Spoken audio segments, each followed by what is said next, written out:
share, and subscribe, and turn on the notification bell. So Trump held his news conference earlier today saying he's sending in the National Guards.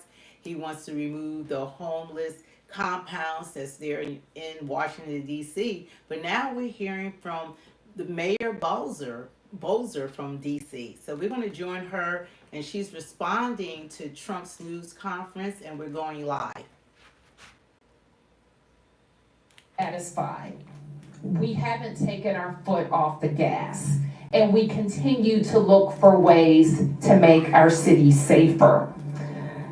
We know, however, as most have heard from the president's press conference, that he has prerogatives in DC unlike anywhere else in the country, including his authority given by our home rule charter to require the mayor, to require me to supply services of the Metropolitan Police Department.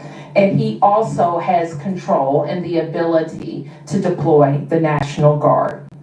But let me be clear, as our home rule charter is also clear, and the president's executive order restates. Chief Pamela Smith is the chief of the Metropolitan Police Department, and its 3,100 members work under her direction. The Home Rule Charter requires the mayor to provide the services of MPD during special conditions of an emergency, and we will follow the law. Though there's a question about the subjectivity of that declaration.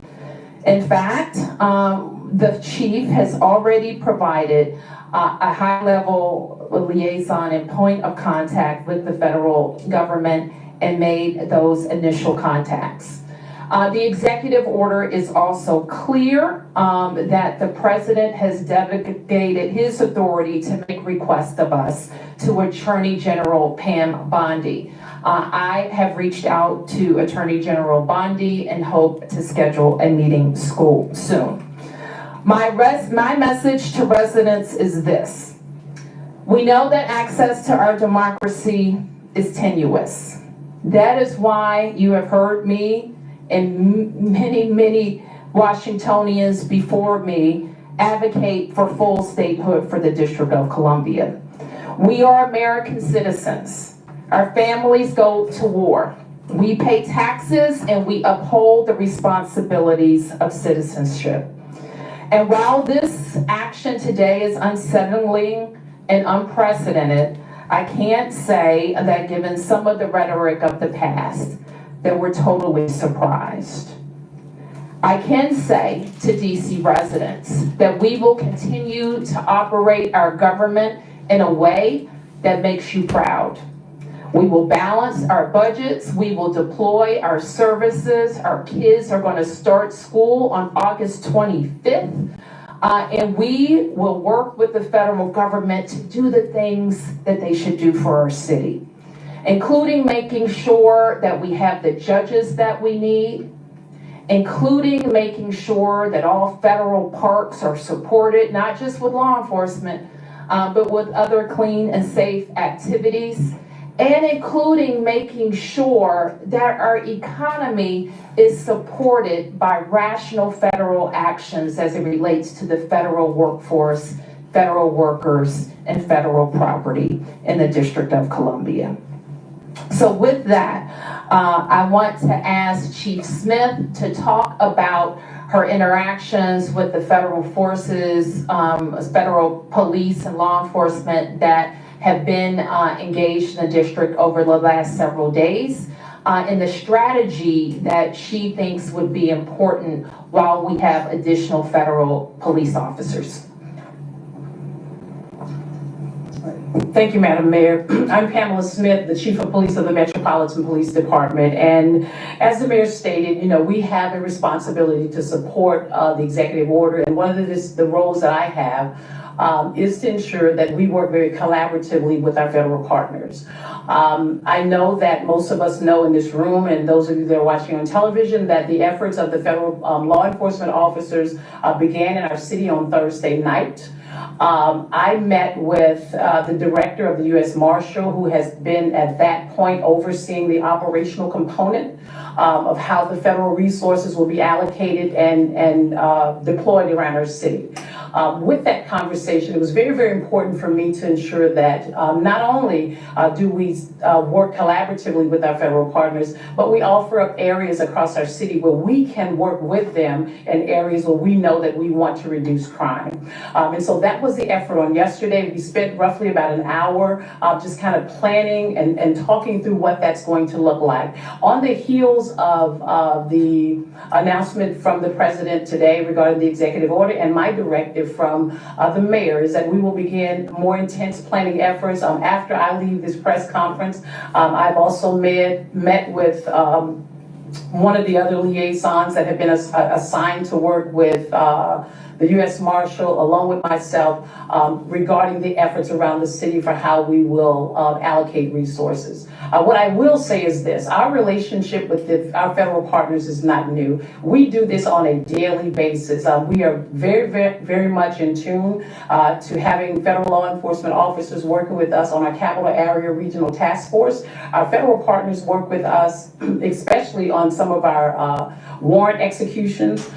They work very, very closely with us with our Violent Crime Suppression Division, and it is my intent and my police department's intent to continue those efforts. What you will see is an enhanced presence. The second thing that's really important to me, and I'm speaking directly to our community, is that we have a relationship with our community that is very important to us, our community members. And so having our Metropolitan Police Department working alongside of our federal partners who have come into the city to really help us assess and deal with the crime, that some of the crime spikes that we have, we will work alongside them, but intentionally, we want to make sure that our community understands that we are there. We're going to be boots on the ground. If you see something, again, say something. We value those relationships. Our community members, and I want to say thank you for all the work that you've done with the Metropolitan Police Department up to this point. Those relationships are very, very important to us, and we want to continue to build upon that and continue to enhance that. I'll turn it back over to Mayor Bowser now. Okay, we'll take a few questions, and I'm joined by members of my public safety team, including Deputy Mayor Apia and Chief John Donnelly. Yes, please identify yourself. Mayor Bowser, Campbell Robertson, New York Times. Do you think this was inevitable, or do you think there are things the city could have done, council, to prevent state cover? This is, I don't know. I can't answer that question, and I think that's a question that you're familiar with the rhetoric about the city and how long it goes back. And we also know that we're not experiencing a spike in crime, but a decrease in crime. Yep. Mayor, I'm sure even the chief are talking about partnerships. The federal partners were coming in. The president is talking about a takeover of the city's police department. Where does the chief fit in who would Terry Cole would be the federal commissioner of the DC Police Department? Nothing about our organizational chart has changed, and nothing in the executive order would indicate otherwise. So the chief of police reports through the deputy mayor to the mayor of the District of Columbia. And the two people I think that were identified in the presser report to Attorney General Bondi. The executive order makes clear that all requests for MPD services, the president delegates to Attorney General Bondi. Terry Cole? I don't recall the names. Yes. That's a question for the Attorney General, I think. Yeah. Mayor, to what extent are you planning to cooperate in this new framework, or is the city planning anything to prevent this from happening, including legal action? Well, I think all legal, I think you probably saw the Attorney General for the district, Brian Schwab's statement about reviewing all legal matters, and I think those matters are under review.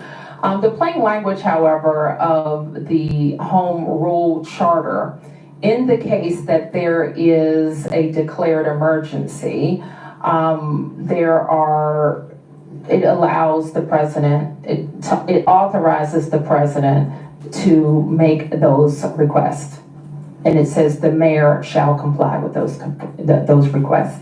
So, yeah. Are there any concerns that, with this rhetoric, the NPD, the National Guard, possible other law enforcement agencies on the ground, that there will be confusion about who's in charge, who the officers answer to, and how people should respond and approach by Well, we should note, and we have been advised, and we will continue to make this clear that this is needed in our city, that all law enforcement be identifiable by a uniform, a badge, a jacket, so that people know that they are law enforcement.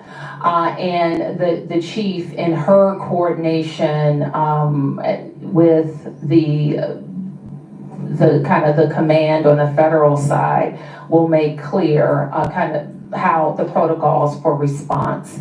And if there's any additional information we need to get out to the public, we will. But the main point is this: everybody should follow the law, the police and the community. And that's the case now. It was the case last week, and it was the case the week before that. So nothing has changed about that. Yeah.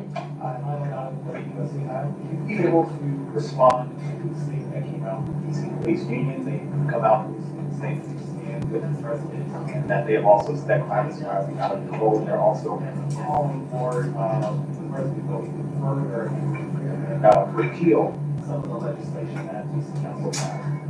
I'm afraid I haven't seen that statement yet, so I don't want to comment on it.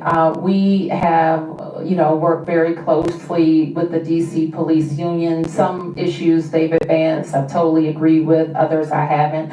One thing that we are squarely supportive of is making sure that our department can recruit more officers and get to a number that I think we need. We've worked cooperatively with them on recruitment and retention activities, some other changes to the law that were very objectionable to the union and our members, and we will continue to do that.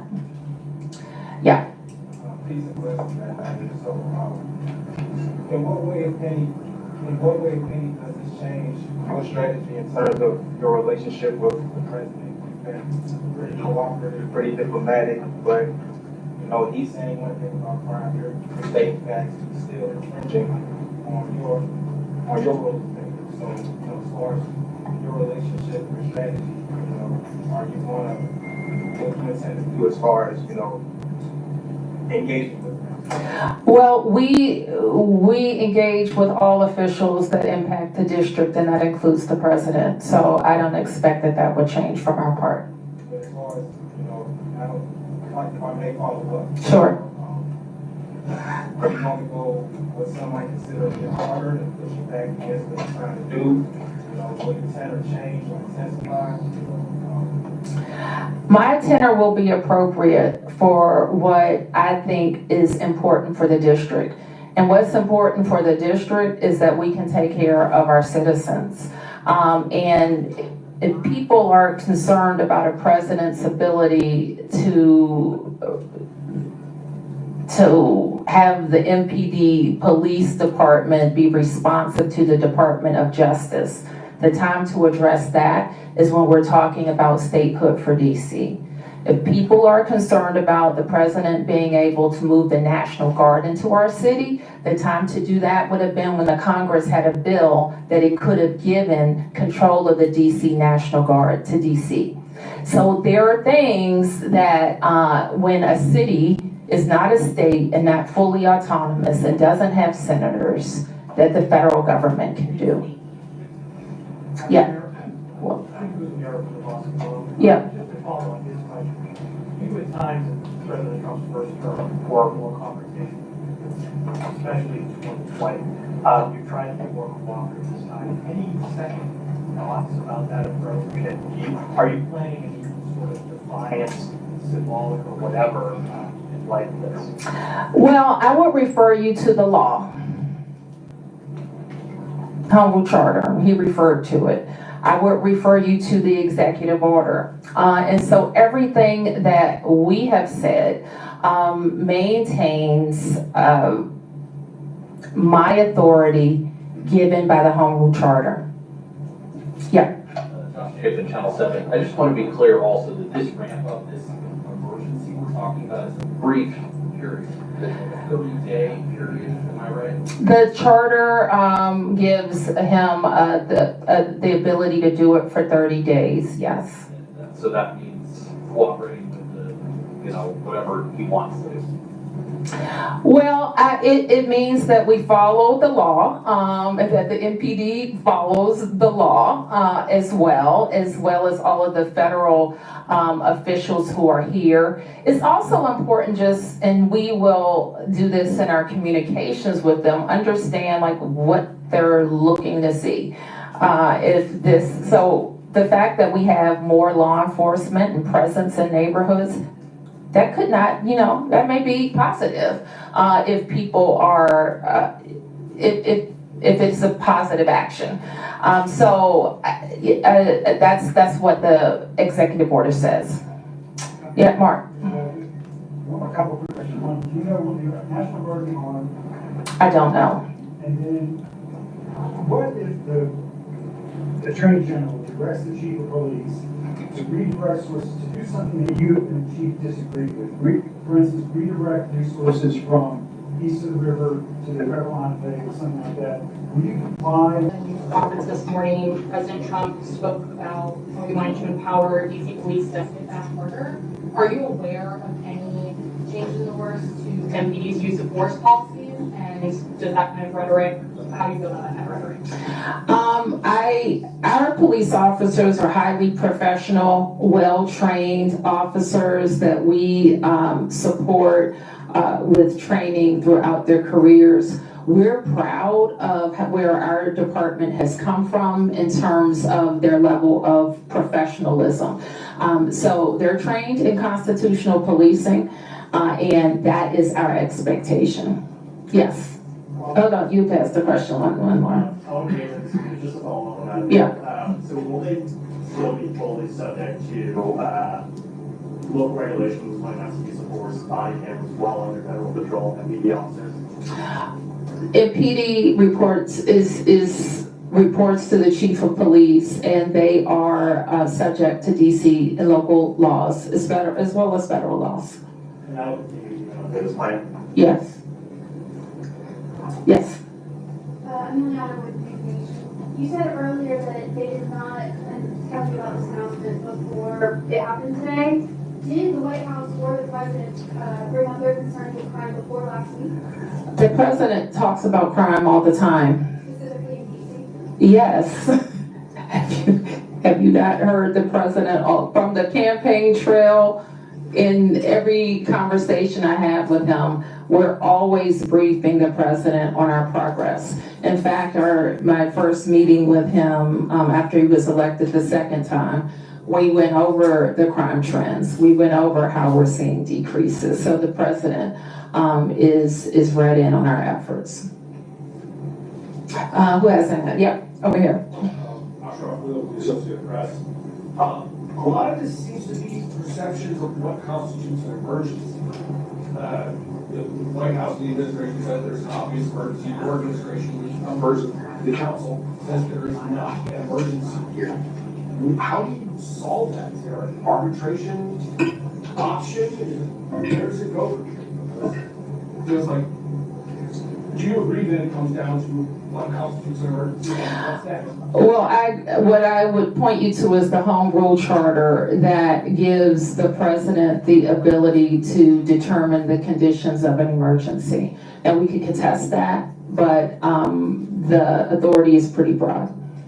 And so, like, if you wanted to say the most outrageous thing, one might say, well, I won't say that. It could be something very small. Like, I'm not saying that that's what he's doing, but it could be. And if he deems it and he puts the meat around it and the argument around what he thinks is an emergency.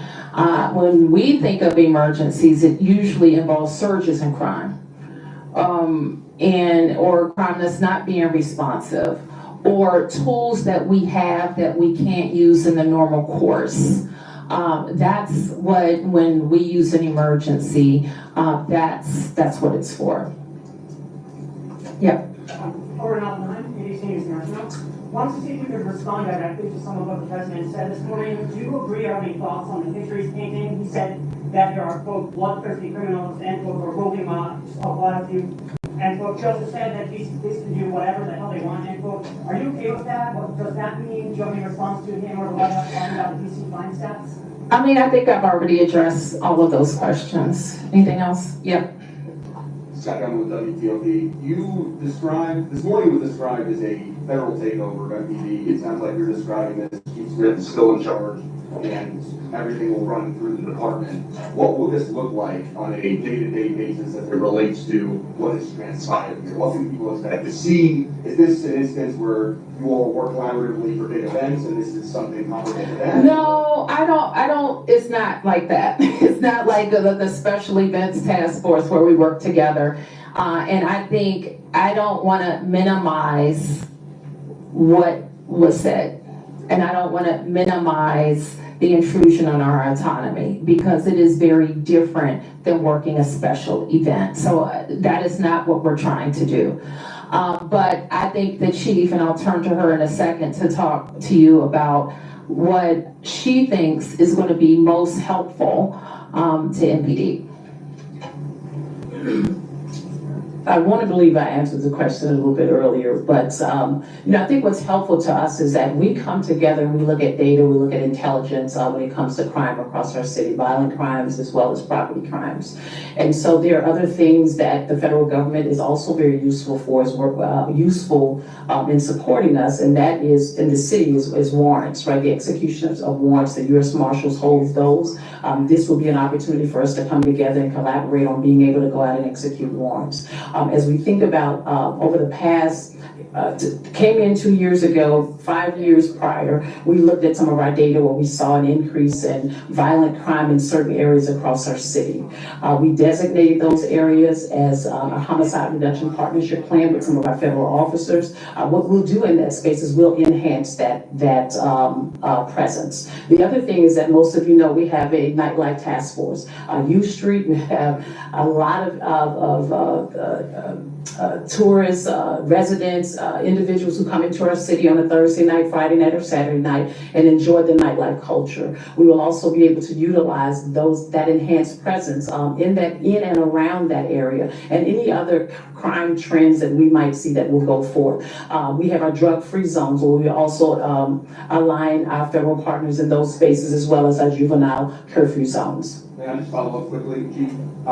So again, this morning it's being described as a federal takeover. You all are describing it as an opportunity to enhance the crime prevention strategies you have in place. To the community who's confused about the discrepancies, where does it fall? Well, I just articulated to you where it falls. What I mean by that is that with respect to the two federal partners who will be working alongside me, the operations and the administrative liaison, we have a meeting scheduled for today right after this meeting, and we will be able to create an operational plan for our city that will continue to keep our city safe. Chief Smith, I just have one question. You just broke the rule. Maybe somebody else haven't asked the question already. Okay, is that it? Okay, all right. Just got one question. Yes, sir. Data we talked about is saying that crime has been going down. However, this morning Trump did cite a report where Sarge was accused of messing with the crime numbers. So would you be able to respond to some of what Trump said directly this morning? Well, I cannot respond to any internal investigations, and I think, as you know, we do not talk about personnel actions with regards to our personnel. Sam. Two-part question. For me? Yes. Okay.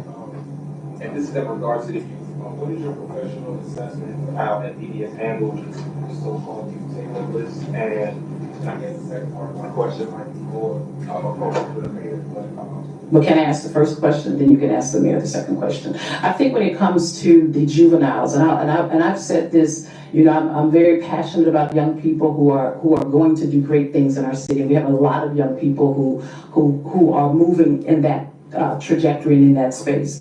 The problem is we have a small subset of young people who do not. And I've said to parents, you need to know where your children are. We've talked about this over and over again. The mayor has enacted an executive order so that I, as the chief, can designate juvenile curfew zones around our city so that we can still give young people the opportunity to be able to be in those spaces based on what the laws and the regulations state, but we won't allow the disruptive behavior. And we've seen that time and time again. We've looked at intelligence, we've looked at data. Sometimes we look at things that are on social media to help guide our decisions. We want young people to be safe in our city. We want them to be able to enjoy the activities of our city, but we're not going to tolerate that kind of criminal activity that we've seen in the past. The juvenile curfew zone that was enacted, we've seen a decrease in our juvenile participation in those locations. Yeah, and Madam Mayor. Yes. How effective would it be to federalize crime that you commit? Because I keep hearing that from the U.S. Attorney in D.C., but how effective would that be as a crime prevention strategy? Well, I have had a pretty, we had a meeting with the U.S. Attorney for Janine Pirro last week, and she does have a lot of interest in juvenile crimes and how her office can be more engaged. What I committed to her then was having some conversations around the laws that she's concerned about with members of the council and seeing if there's any possibility of an omnibus to change that. With regard to who prosecutes or what crime she can prosecute, that's not a local law change. That would be a congressional change. May I hear you correctly in saying that you would embrace change in the three laws? I have a position on at least 2 or 3 of those I can refer you to. I would, because I'm going to get them mixed up in my head right now, but I will be happy to share that with you. Okay, I'll take a few more. Yep.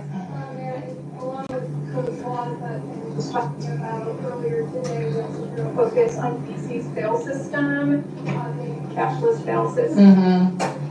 Was that part of the discussion? It's the first time I ever heard that come up in a situation with DC. DC has had a no cash, whatever you call it, cashless bail, I think since the mid-90s. So that's not anything new to our system. We do, and you know that I was very, very focused in the last 2 years on having the council pass laws that would allow judges to hold violent offenders, those accused of a violent offense, pre-trial. And I believe that provision has led to our very substantial decrease in shootings and homicides. Yeah. I wonder if the voice speak to some of the concerns that U.S. Attorney Bureau raised about her perception of lenient sentencing for youth charged with violent crimes. Do you think that's an issue? And as she suggested, that they're charging in some instances prosecuting youth as adults, is that a potential solution, or do you agree with that? Well, the U.S. Attorney has the ability to prosecute youth for some crimes as adults. And I think she's interested in expanding that and possibly lowering the age. What I committed to her to do was look at all of the what's allowable in the law now, the types of crimes, working with the council, and working on some changes. So do you agree with her, though, that needs to be expanded, or do you think that is an unhelpful solution? I don't want to say right now, because that can mean a lot of things. We want to really analyze what we think would keep us safer, the link to crime. I will say this, and this is, some of you are new to covering us and covering these issues, but I have been in my tenure of service very pro accountability. Okay, I am an accountability mayor.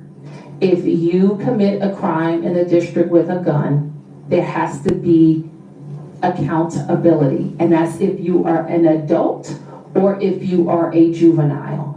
I don't think we always have that accountability.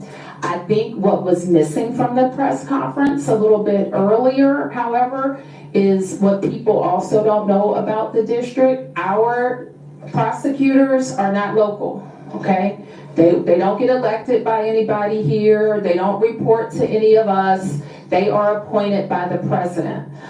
We've also had a period of time where some of the very good police arrests that have been made were not prosecuted by the U.S. Attorney's Office. So the prosecution is a federal element.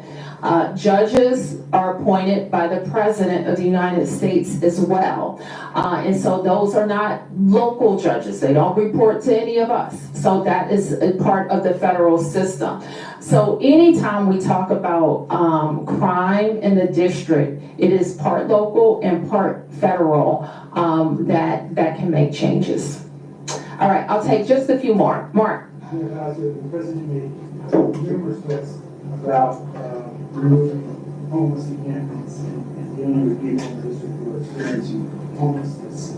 Can you talk about what preparations that you're making, your administration is making to facilitate this and what this, had any of those conversations with the White House, what that's going to look like and where these people would go if they get to 12? We really haven't gotten any more detail about the plan, about the words that he said. It wasn't referenced in the executive order that came down, so we're going to work. And I believe he had a previous executive order that also identified Attorney General Bondi as a point of contact as it relates to homelessness. And such, so we'll follow up with her. Okay, last two questions. Yes? I want to go back again to the federal commissioner of the Metropolitan Police Department. It sounds like the chief is described this person very as an advisor, as a liaison, as the president. People were saying that person is Terry Cole is going to be in charge. I can't really comment on that, Tom. I can only tell you what's in the executive order, and that's what controls. Yep. Well, didn't just be with law enforcement. Can you identify yourself? Hi, I'm a street deputy. Okay. What's your name? Maddie Messer. Okay. Thanks, Maddie. Well, didn't just coordinate with law enforcement when it comes to immigration that was very expensive for, and then if AG Bondi directs those law enforcement to arrest you. Well, let me just say what MPD needs to be focused on, and it's violent crime. We simply, like our force, when the chief deploys every day and every night, is focused on people who are committing crimes in the district. So I'll leave it at that. Crime here in the city. Okay. It testified in Congress after 2020. Where there was concern about taking control over TV at that time, that would be a complete disaster, that we're worried that you're going to lose control of the city. Can you reflect on this moment today? Do you feel that you're at risk of losing control of the city? Are you worried this is going to be a complete disaster? I'm going to work every day to make sure it's not a complete disaster. Let me put it that way. And I think that with Chief Smith's leadership and her expertise in both the federal space and the local space, we are going to do our level best to maintain, as the chief talked about, to maintain the trust that DC residents have in us. What could be a disaster is if we lose communities who won't call the police. That could be a disaster. It will be a disaster if communities won't talk to the police, if a crime has been committed and could help solve that crime. That could be a disaster. It would be a disaster if people who aren't committing crimes are antagonized into committing crimes. That would be a disaster. So we're going to work every day to get this emergency put to an end, I'll call it the so-called emergency, and continue to do our work. And at the same time, make sure that if these are like the law enforcement officers they're leaving their homes, their towns, maybe doing double shifts. If our National Guard are deployed, they're leaving their primary mission to come. We don't want their time to be wasted. We want to be strategic and work with them. But I'll end by saying this. If we know the tools that are available to the district if we are experiencing a surge in crime. And I put them in place before. It includes curfews. I've asked the council to pass emergency legislation.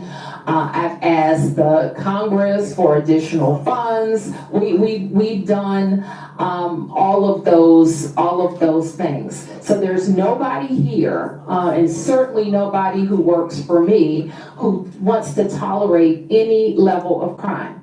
And I know it's frustrating sometimes to hear if I say our crime numbers have gone down, yet you've been a victim of crime. It doesn't matter to you if crime has gone down, if you were a victim or you know someone who is a victim. So we understand that. We work every day to stop crime. Thank you, everybody.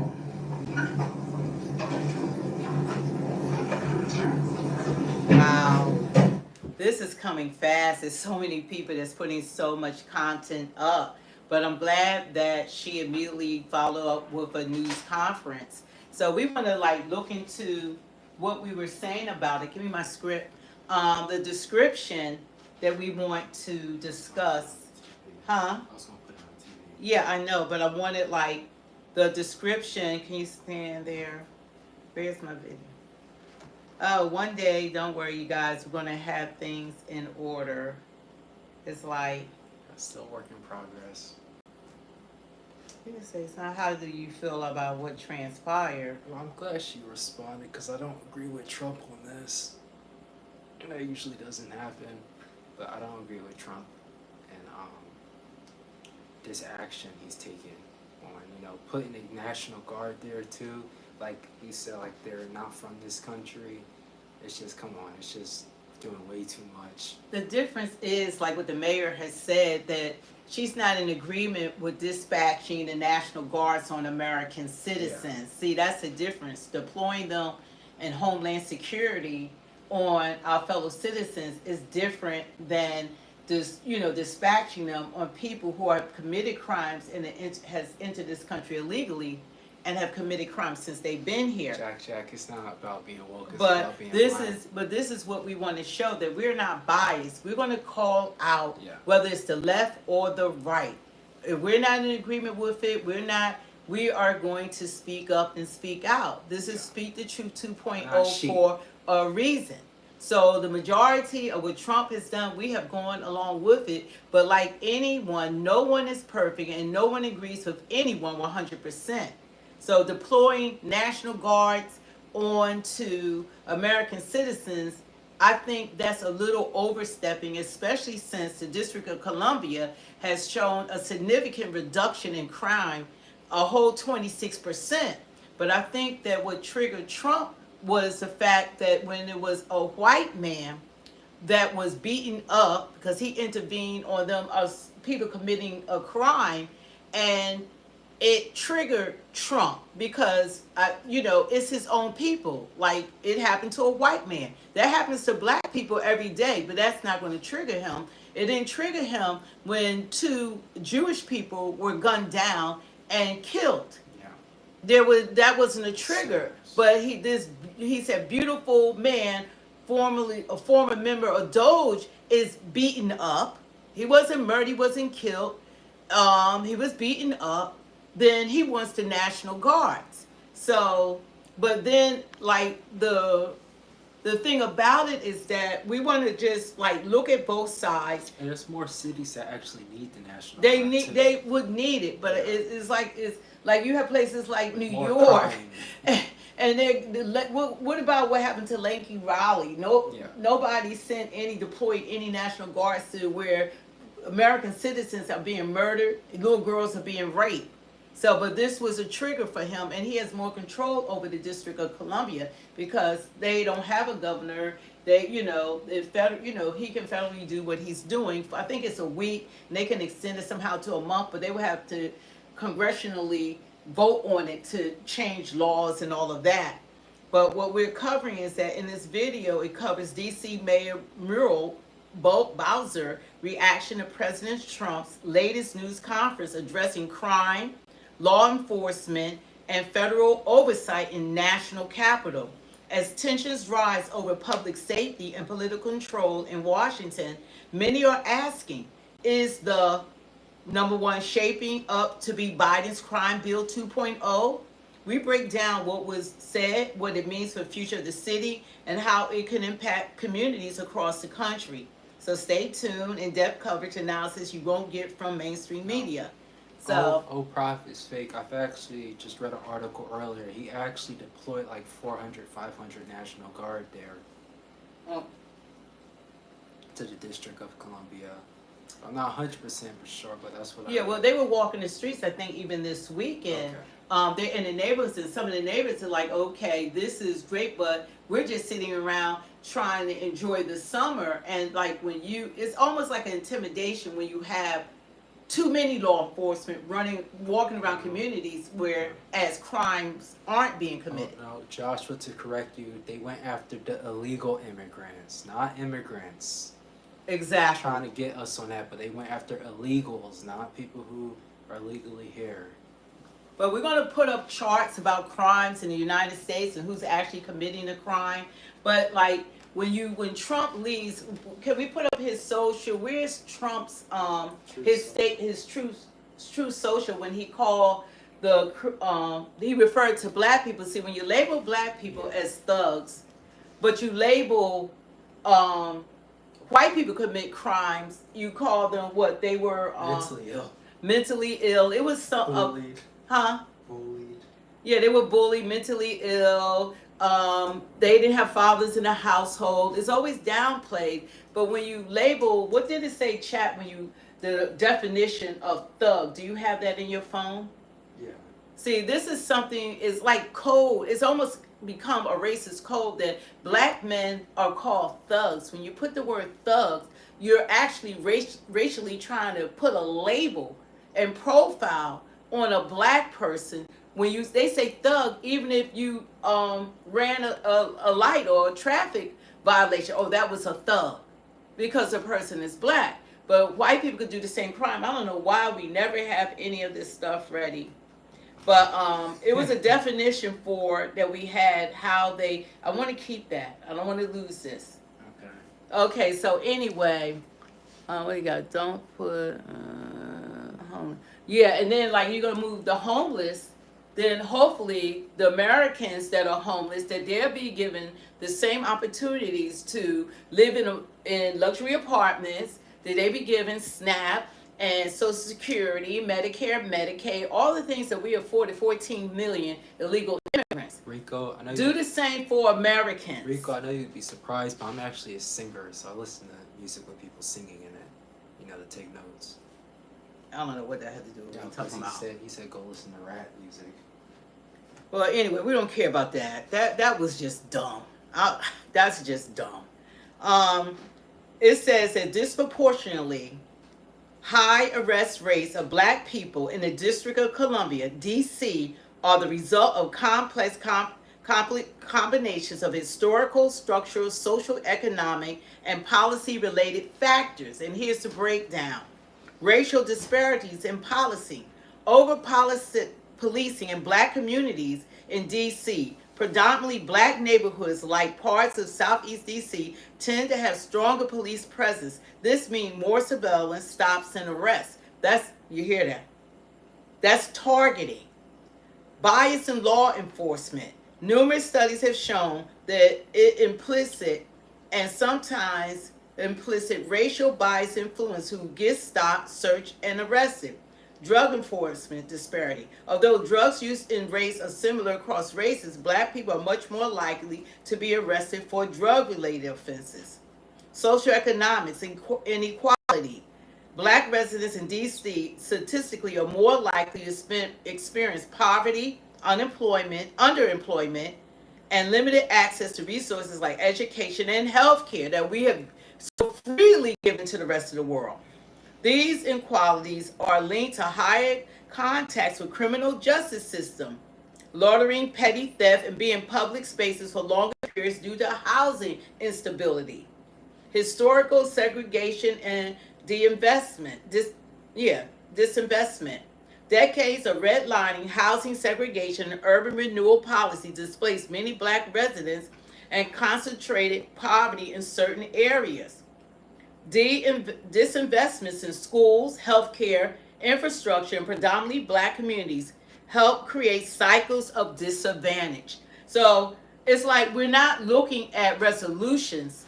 We're looking at the same thing of labeling when it comes to black people, black youth, and we do not commit the most crimes by far. Our criminal justice policies, tough on crime policies such as mandatory minimums and zero tolerance policies disproportionately impact black communities. Despite DC being relatively progressive today, many of these older laws still affect residents. Their impact is ongoing. Black residents make up 45 to 47% of DC population, but accounts for 85 to 90% of arresting categories. These disparities exist even in low-level offenses like marijuana possession before legalization. Final thoughts. The overrepresentation of black people in arrest statistics in DC is not about higher criminally, it's about where, how, and against whom the law is enforced, and that's my biggest concern. Where, how, and against whom the law is enforced. Addressing it requires systematic changes in housing, education, healthcare, policing practices, and broader social policies. So it's a lot that's going on that takes into effect. And see, when Trump, when we have dignitaries and people coming in from around the world, he feels like Washington should not have homeless encampments in the parks. They should not have homeless people because it's an embarrassment to him and the United States of America to see people with these encampments. So he wants them removed immediately. So we need to follow it. Like, where are they? Where are these people being relocated? Are they going to receive some housing? Not these shelters that are dangerous, that the homeless don't even want to go into because there's no protection. But what's going to happen to these homeless people? You're just going to move them out, but where are they going to go? They're homeless. Homeless means you have no home. So you have to have somewhere to go. So what are we going to do? I think that's a huge issue. What's going to happen to the Americans that are homeless? Are we going to help them the same way we help 14 million illegal immigrants that have entered into this country? That's about that. And why do some white people call black people thugs? Racial coding, dog whistle language. Thug is often used as racially coded term, a way to say black criminals without using overly racist slurs. It became substitute for the word like the N-word after such terms became socially unacceptable. Public figures, media outlets, and even police have used thug disproportionately to describe black people, especially young men involved in protests, altercations, or alleged crimes. Stereotypes and media influence. The media has long depicted black people, especially men, as violent, dangerous, or criminals. News coverage often shows black suspects in mugshots of being arrested, while white suspects are more likely to be shown with personal and family photos.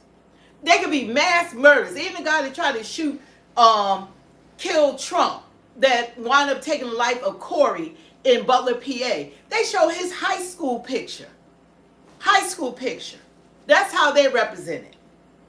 Fear and control. Some people use the term to dehumanize or delegitimize black people's anger or resistance, especially during protests. Labeling someone a thug allows people to justify excessive police force or unequal treatment. And I'm going to go on. I'm going to read more. Or you can read dehumanization, psychological harm, reinforcement, systematic racism, silencing suppression. That's what you do when you label people.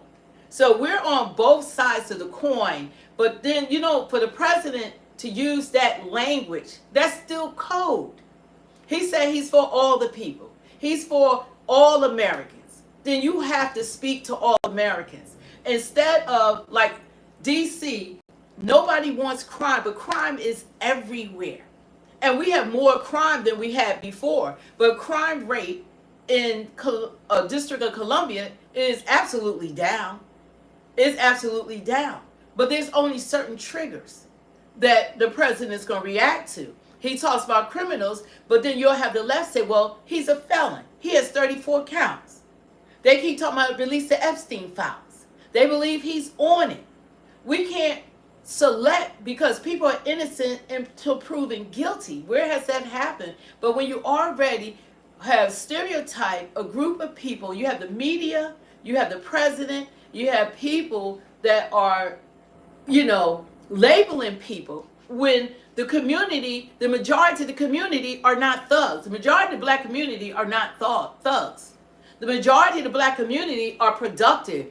They are law-abiding citizens that go to work every day, that are business owners, that are entrepreneurs, that are politicians, that are engineers, doctors, lawyers. Endorse said hi.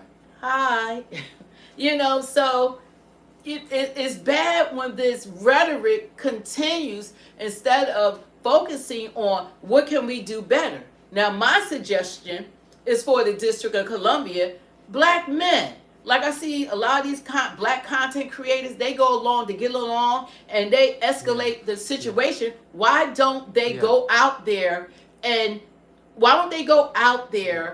they take these young men under their wings and mentor them? Yeah, Joshua, it took you a long time to reply to that, but the Bible also says to respect your leaders. Respecting those in authority over you. So put that back up so we read more about thugs. He wrote a Bible scripture why saying God's for illegal immigrants. Everybody has to follow laws of the land. Even Jesus, when he was here, God was here in the flesh, he said, what did Caesar give to Caesar? You're still supposed to abide by the laws. Because without laws, you will have lawlessness. Chaos. You're not going to have a civil society without laws. You have to have laws. But the way that the laws are implemented, did you come back? You can put that up.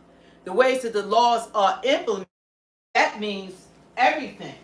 And when people are forever stereotyped, when this is not the 1800s, it's not the early 90s, this is 2025. So a lot of those stereotypes are wrong. Most black people are doing well. Yeah. We're not barely making it. A lot of your multimillionaires and billionaires are black people. They're black people. Those are your rich. It's going to be up there when we do. They're black people. Well, they'll see that. So a lot has to be said that we got to get rid of the news media and people doing these generalization. A criminal is a criminal. Don't do it according to race. Don't look at a certain ethnic group and say, okay, that's a criminal.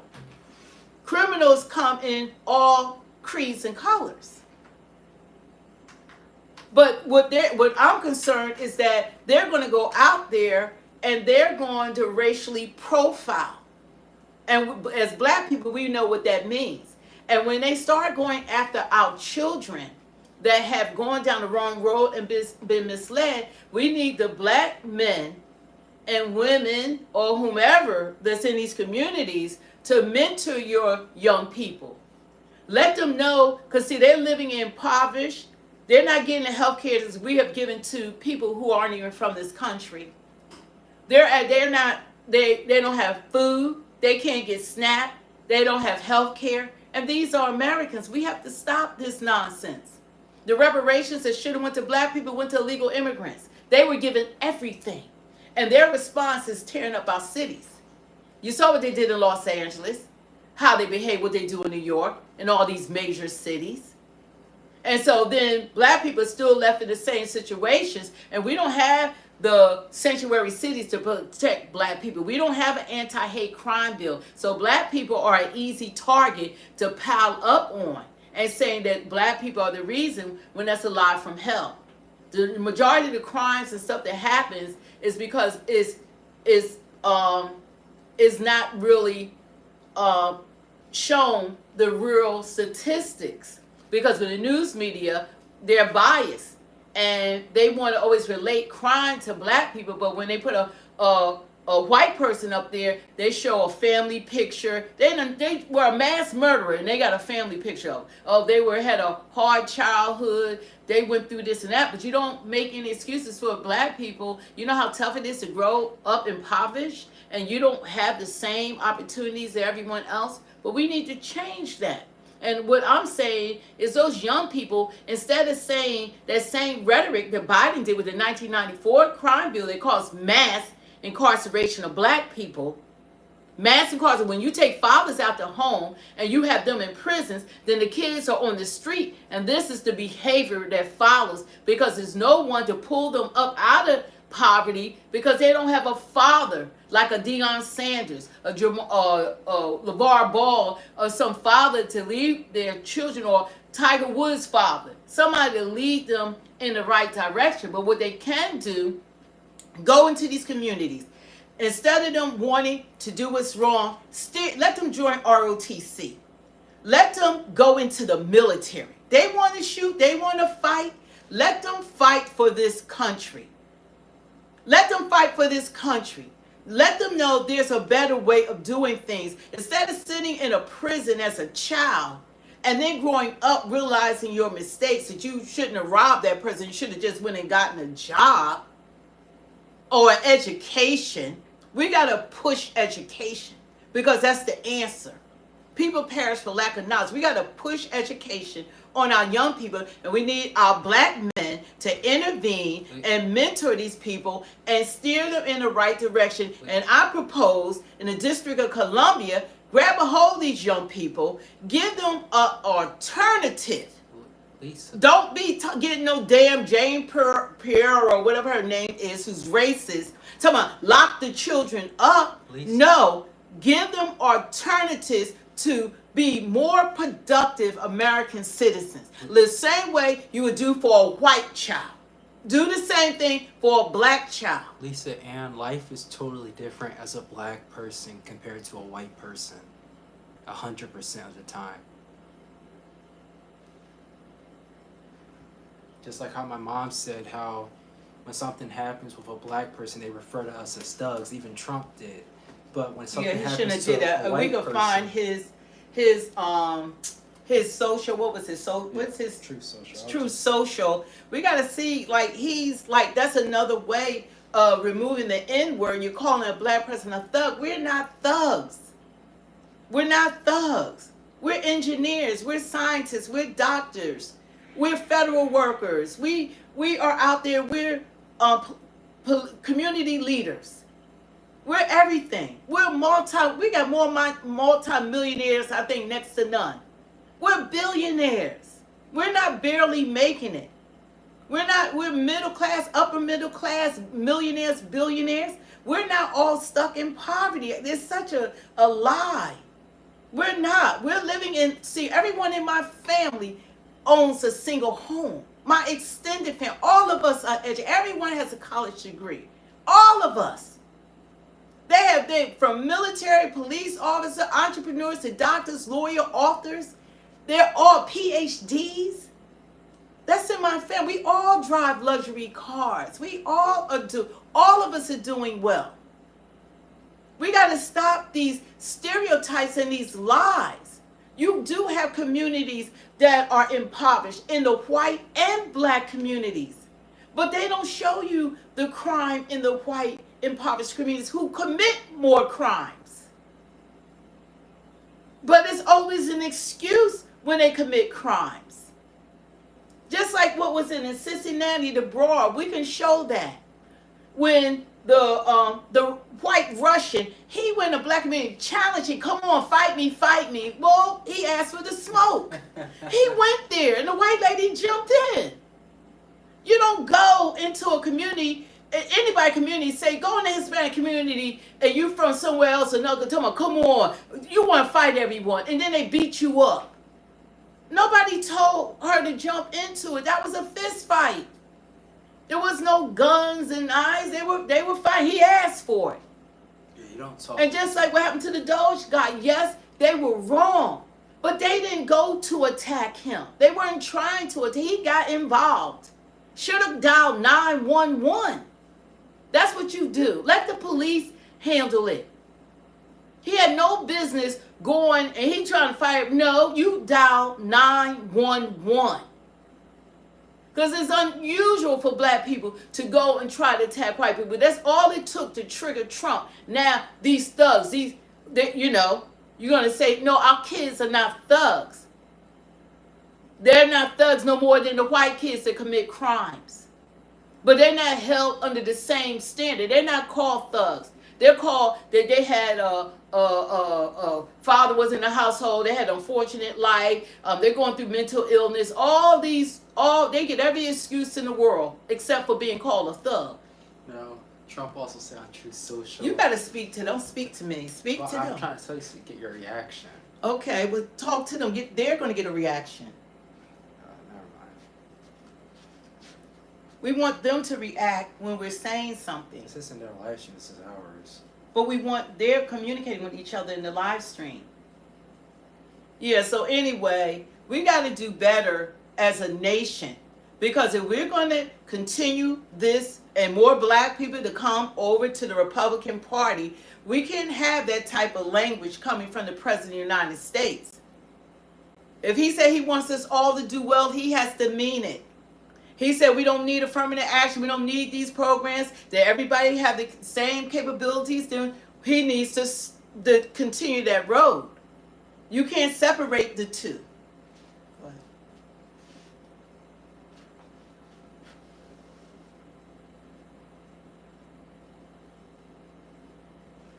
When it's Americans, we got the world here that we're fighting against, and then we implode among ourselves. That's not going to work. We can't implode among other Americans. We have to work this thing out together. And we have to demand from mainstream media and the president or whoever to keep on trying to label black people unjustly. We are not the people of yesteryear. And that judge. They want to bring out the nooses. Let's just lock them up. They're beyond rehabilitation. Didn't Biden say that? Don't rehabilitate them. These are children that haven't grown up. Yes, they're misled. Yes, they're doing it. But you can train up a child in the way it should go and should not depart. God says you could train up a child. Either y'all believe in God or y'all don't. There is no in between. And I'm letting you know now, if you get to go to heaven, and you're going to stand before God and he's going to take account of everything we've done, there's not going to be a section in heaven according to your ethnicity. There's not going to be no damn white section. No blacks, all of that. He made the human race. And we need to get the memo. And we do need to love each other. And we need to do what's right. We got to stop having one class of people think that they're above everyone else. God didn't make anyone above anyone. We all have the same abilities. We all have the same brains. But it goes through the educational system and what you're exposed to that determines how far you go up in life. And what is encouraged. It matters. Your environments matter. They matter. They matter. Because you adapt to your environments. You do have some people to pull themselves up by the bootstrings and they get out of these impoverished areas, but not in comparison to people already growing up in middle class or upper middle class or millionaires or billionaires.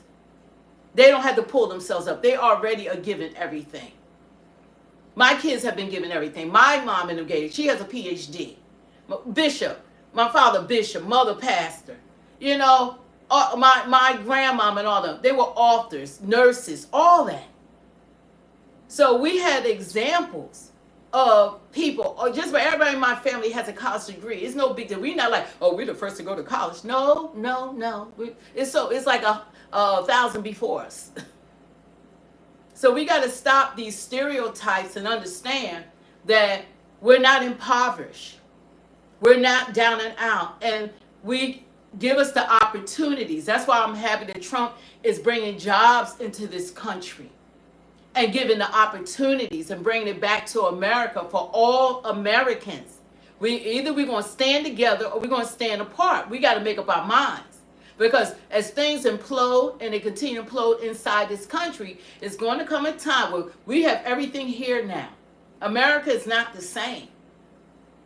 It's not the same. We have a lot of visitors here that have been released from prisons. And y'all, those are the ones that you're supposed to be getting the National Guards on and Homeland Security. We got, what they said, how many? 15,000 convicted rapists running around in all our communities. We got, 13,000 rapists in all of our communities that's been convicted.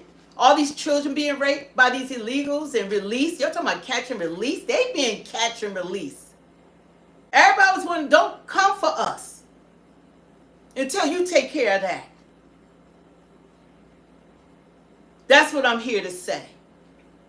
Treat us like we should be treated, because we do have elections coming up.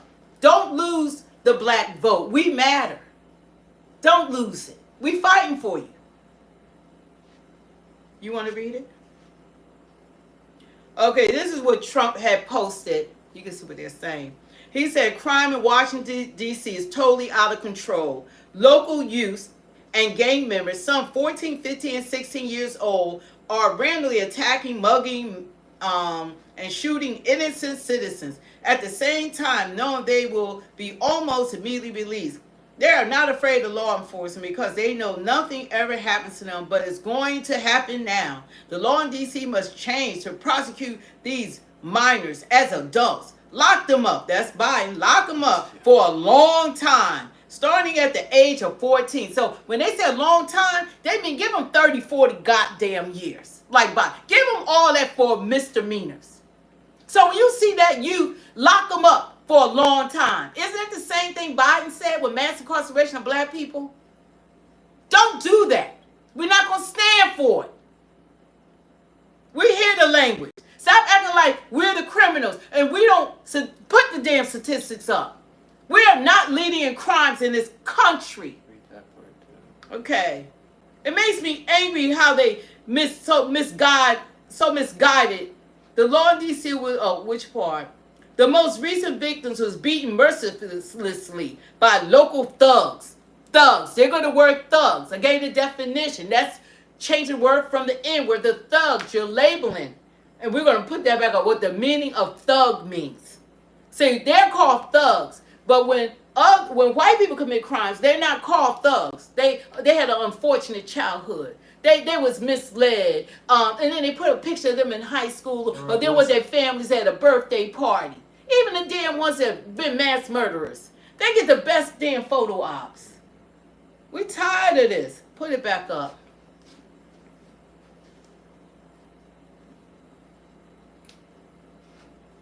We're going, one thing, and then he says, but I don't like the word thug because you're labeling a group of people unjustly, unfairly.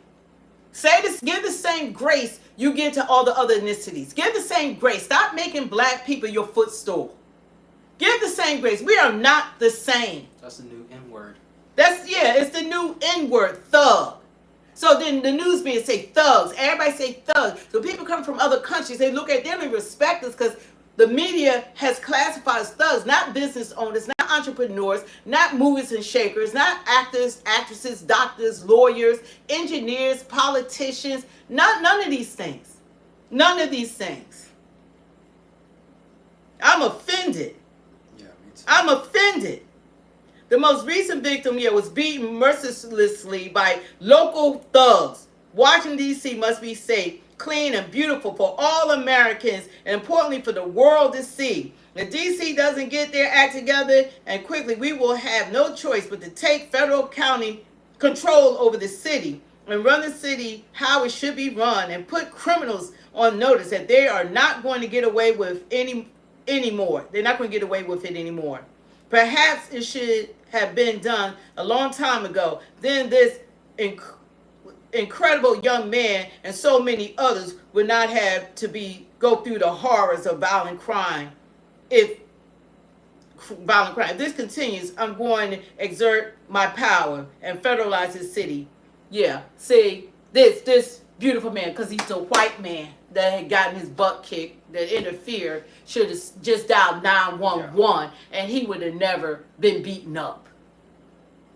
Because we don't go around. One thing you don't hear stories about black people going and attacking white people. White people come to us. They come to the black community. They think they white. Oh, I'm white, y'all. You can't do that. You can't go to a community and you think that because of the color of your skin and you're going to challenge, especially our young people. They didn't grow up. They don't know about all the racism that had going on with the 1994 crime bill, because black adults, communities don't know that there was a mass incarceration because of what Biden had Clinton put into law, but Biden was the author of the 1994 crime bill. So these are the results of children having generational fathers that have been incarcerated for the smallest infractions, and they're giving years. So he's saying whatever that child does, put them away for a long time. A long time means give them a minimum of a life sentence. That's code for life sentence. Oh, Prophet's fake. When have you heard a white person being referred to as a thug? They don't. Yeah. You're saying don't let that get under your skin. The news put up the statistics. Let me put this up. We want to change that on Speak the Truth 2.0, because you're not going to lose the black vote because you can't control your words. You got to stop labeling black people. We're not going to go along to get along. We're not going to go along to get along. We're going to put the truth out there. And what about rehabilitation? Instead of going in and trying to send in the National Guard, Homeland Security on American citizens, that's where we are right now. On American citizens. You didn't do it for January 6th. You're going to send in the National Guards on American citizens and go after children. That's what they're saying, go after children. But what I am saying, why don't you mentor them? Black men, stand up. Go get your kids. Mentor those young people before they do this to them. We're not going to have generation after generation doing that to our black boys and men. We have to stop it ourselves. We can't look for a president to do this. We have to do this as far as the black community. We need to encourage these same kids, go into the military. That should be the direction. Teach them discipline. The military is the best place to teach them discipline. Let them fight for this country instead of trying to lock them up like the president said for a long time. That means life for whatever crime. That's what Biden, whatever crime. That means a life sentence. That's code for life. So every child you see, you're going to look at them as a thug. To me, Tamir Rice wasn't a thug. He was a little boy playing a part. Okay, Trayvon Martin walking down the street with Skittles was a young teenager minding his business. These people did not commit crimes. They always do this with Elijah McCain was a goofy just kid to play about. Nerdy kid walking down the street and they killed him. Yeah. It's like, when is this going to stop? They're not thugs. They do this to people that haven't even committed crimes. We got to stop. That's why we got social media now, because now with this freaking mainstream media and the things that they keep on stop labeling black people. And they do it to people. Stop it. And they do it to people serving their time, like Robert Brooks. Yeah, even people serving their time. They serving their time and they still are murdered, even in jail. You know, it's crazy. They're rape in jail, but they'll run over to El Salvador, bring back an S-13 gang member. But won't visit American prisons while men are serving their time and boys and are being raped in these prisons. That's against the law. Rape, right? It's against the law. So I have white fatigue, Raymond. Yeah, I most definitely, yeah. He said black fatigue is real. I got No, white but you know fatigue. what? Whoever started that bullshit, y'all could go to hell. That black fatigue is bullshit. If anybody should have fatigue, it should be black people, all the crap that we have endured for 400 years in this country. So I don't even know how that had gotten started. We need to stop. And then they do all this crazy. It's not right. Stop it.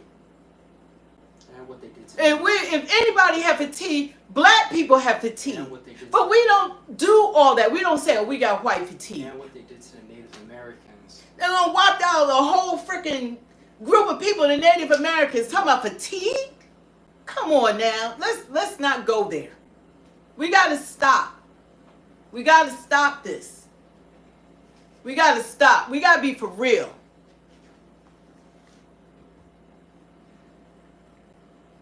But I think that the president is going about it wrong. Like we said, we're going to call out when people are being one-sided in the biases. We're not, this is Speak the Truth 2.0. We go along with the president, I say the majority of the time, but this time the buck stops because he's going about it wrong. I think that with all those intelligent people that he has in his cabinet, all these people, that they could come up with a better solution than bringing in the National Guards, Homeland Security, and going after children. And you know what they do with black kids? They not really kids because they don't look at us as human. Like we don't bleed the same, we don't love the same, and we don't serve the same God. Yeah, just like we didn't agree with them inviting Daniel Penny to the event. Yeah. So we're not going along with it because we got to get rid of these stereotypes and look at us. We're homeowners, we're entrepreneurs. We're engineers. We are leaders. We're managers. We're supervisors. We work for the government. We are just so creative. Our music, our inventions, our swag, our lifestyle. We offer so much. We spend $1 trillion every year inside of this country. We have spending power beyond any other group of people. And we spend in everybody's community except for our own. We need to change that. We got to stop these narratives. My children and my sons are not thugs. They're young men. They're young men. My oldest son, he serves for the military, and his wife serves for the military. My cousin serves for the military. My uncle is military. My cousin's children are military. We all there's a lot of military also in my family. Yeah, it's a military family. It's a military with rank. With rank. I'm not just talking about they were like soldiers. No, they have rank. First sergeant, all that, chief of the Navy, all that. No, they rank. Now Prophet is fake said, what do you want? Do you want only black people to police black areas and have segregation again? We want them to have not just one core of people because black cops can be the worst because they always act like they got to prove something to white cops. So when you think a black cop is there, they're not going to help you black people. They're worse. They go along with it and they make it more difficult for you. We just want people to do their jobs and be fair across the board. Police across the board. We don't need bad cops. We need cops that are fair. And sometimes it's good when these cops have mixed races in their families. They have blacks. There's a lot of people have interracial marriages now. So you have blacks, you have whites, you have, there's a lot of interracial, marriages and stuff. So you can look at a white guy, you think that he like 350 pounds and all that, but he married to a little black woman. His kids are biracial. So you can't go by what people look like. But we got to get rid of these stereotypes because we need to stick together as Americans. We have a lot of people in this country that's going to prove that as Americans, we need to be sticking together. We don't need to fight against it. We don't need to fight against each other. We don't need the divide. We don't. We got a lot of problems since that last administration that they handed to us that we need to solve. We might have closed the border, but they already here. ISIS is already here. The Iranians already here. The national Chinese already here. The terrorists already here. Fentanyl is already here. Cartel is already here. MS-13 is already here. They Iraq already here. They're here. We close the borders, but we close them inside the country. They're here. So we need to be focused, and we need to stand together as Americans because our votes matter. Because you think like the Republicans might have office now, but y'all go ahead and start swinging this, you know. The Alex, I don't get your point. You know. We could be talking about white school shooters right now too. Like, I don't get your point.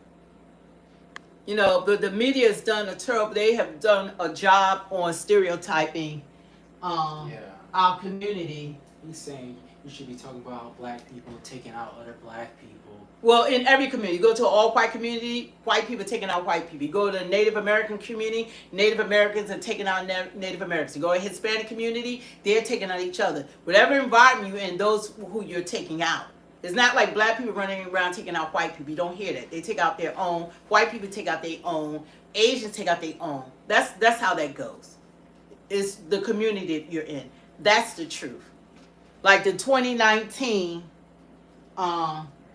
FBI Criminal Information Services. It's from the FBI, guys. You put that up. Total arrests. I'm gonna put some statistics up. Total arrests.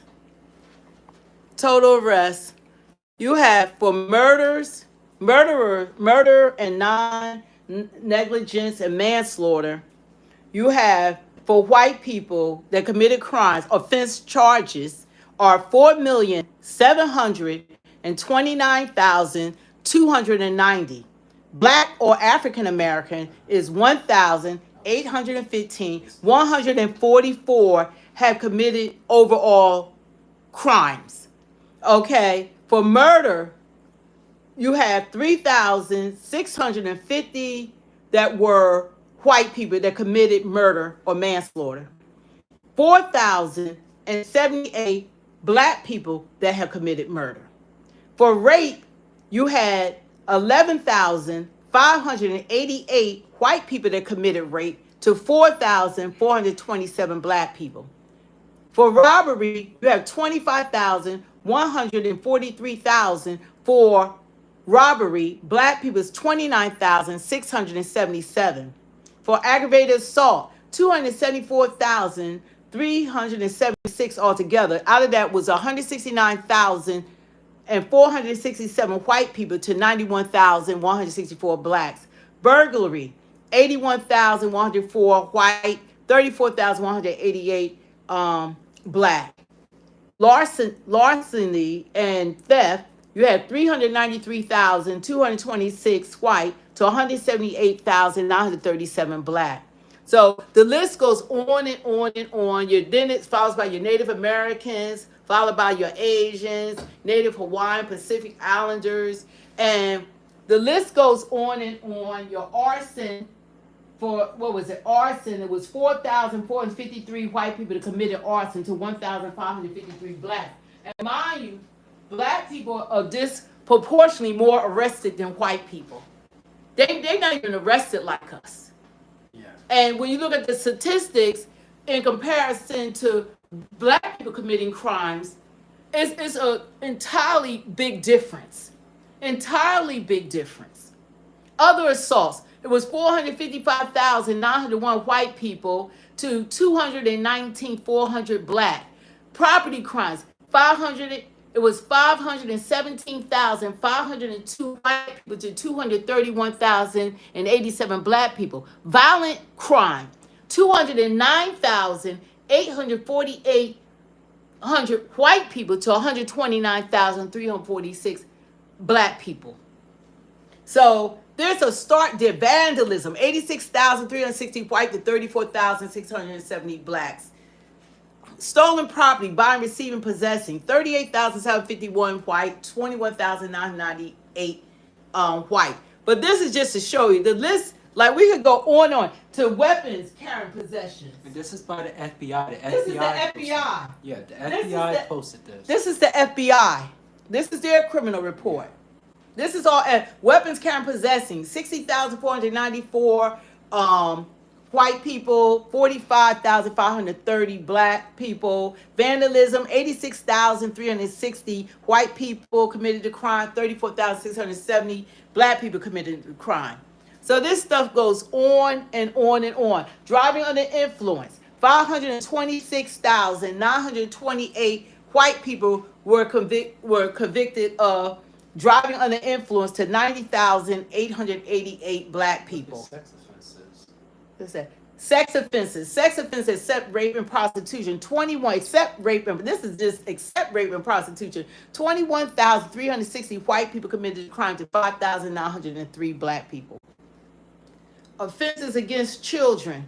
Offense against the family and children, 38,196 white to 16,454 blacks. Look at driving under the influence. I know, driving under influence. I read that one. 526,928 to 90,888. This is crazy. But on the news don't depict this. We're the criminals. The news doesn't depict any of this. This is not depicted. All other offenses except traffic, 1,532,998 for white people, 577,689 for black people, and we're disproportionately arrested, and we still don't trump the top. We're nowhere near the top. But this is not what the news disclosed. Tyranny. You're still missing the point. We're saying how the news doesn't show this, and we're always labeled and painted as the bad guy, while white people, when they commit crimes that are heinous, they're always almost portrayed as the victim, like they have mental illness problems, they got bullied, and it's just totally different. Good for them, you could say, compared to how they picture. They try to rehabilitate them. They don't say send the National Guards to lock them all up. That's not done under that community. But we could go on and on and on. You know, we already read how disproportionately that they arrest black, and this is with black people being under mass incarceration, being, Yeah, I was replying to him in Closer or Joker, is because they said, thank you for speaking the truth. We need to hold black people accountable. I love black people, but they are only 13% of the population. They commit way more crime. And then Closer said, you are 13% of the population, genius. We don't commit more of the crimes. It's depicted that we're committing more of the crimes because the news, they always wanted, breaking news is always a black person. They're not showing the truth. It's all of us. Criminals is nothing about ethnicity. You commit a crime, you're committing a crime. But they always want to depict black people like we're the top of the food chain. And that's not right. And then when you label us as thugs, which is unjustly being labeled, and now you want to go after the children, they got to stand down. You don't send the National Guards, and then you're going to tell you're telling people like Jeannie Pereira from Fox News, and she's going to oversight all of this and tell them to lock them up for a long time. That means give them life.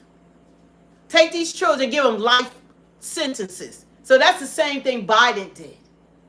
What's the point of the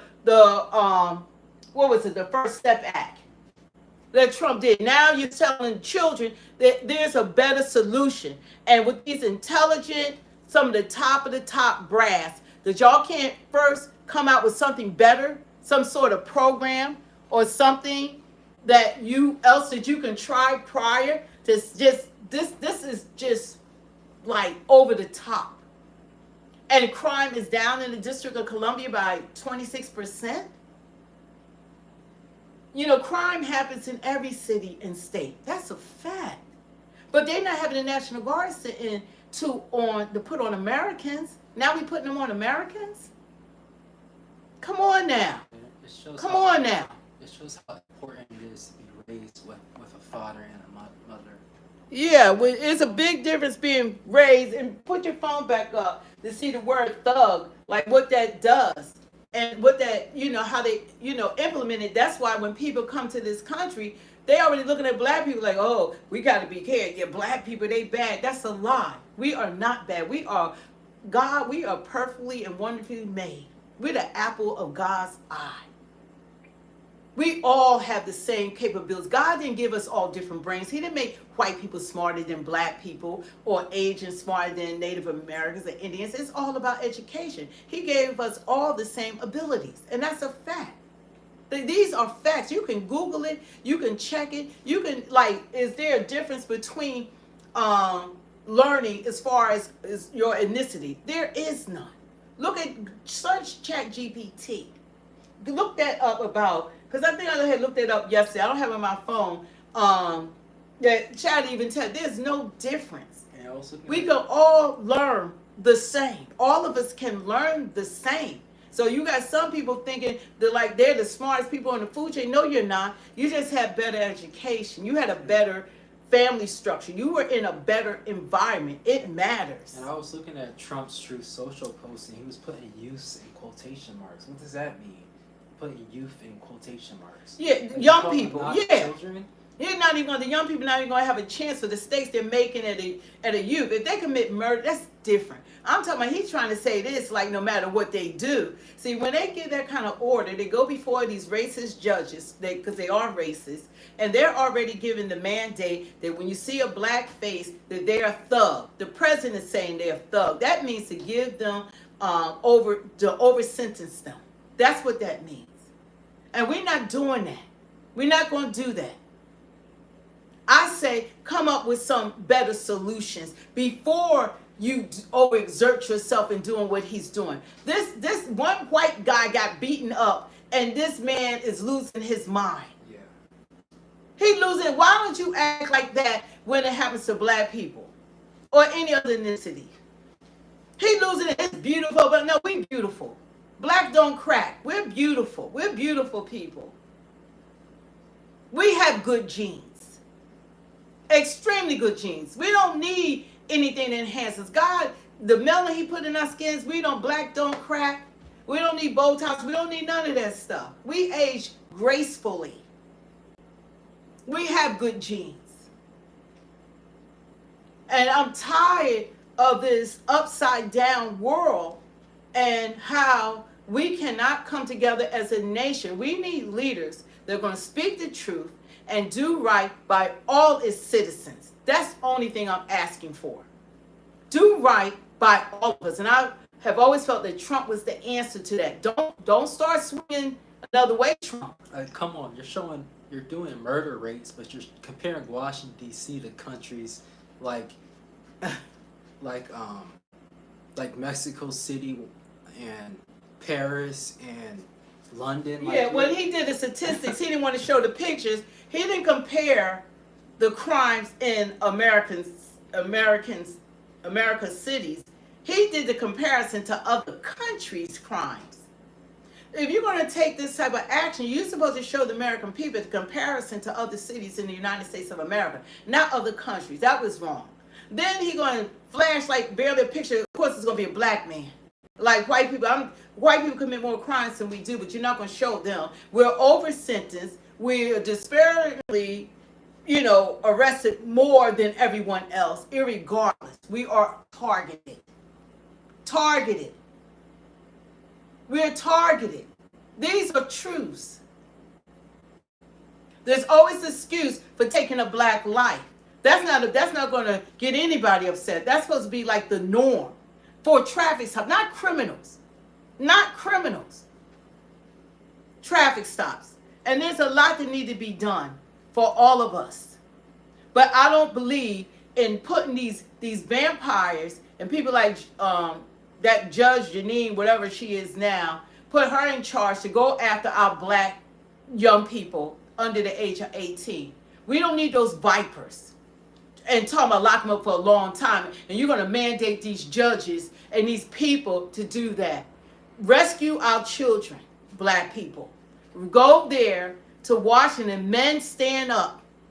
and go rescue those kids and talk to them, teach them, mentor them. That's not the way. Don't get caught up in this unfair system. It's unfair to black people. That's just the bottom line. They're not going to change this.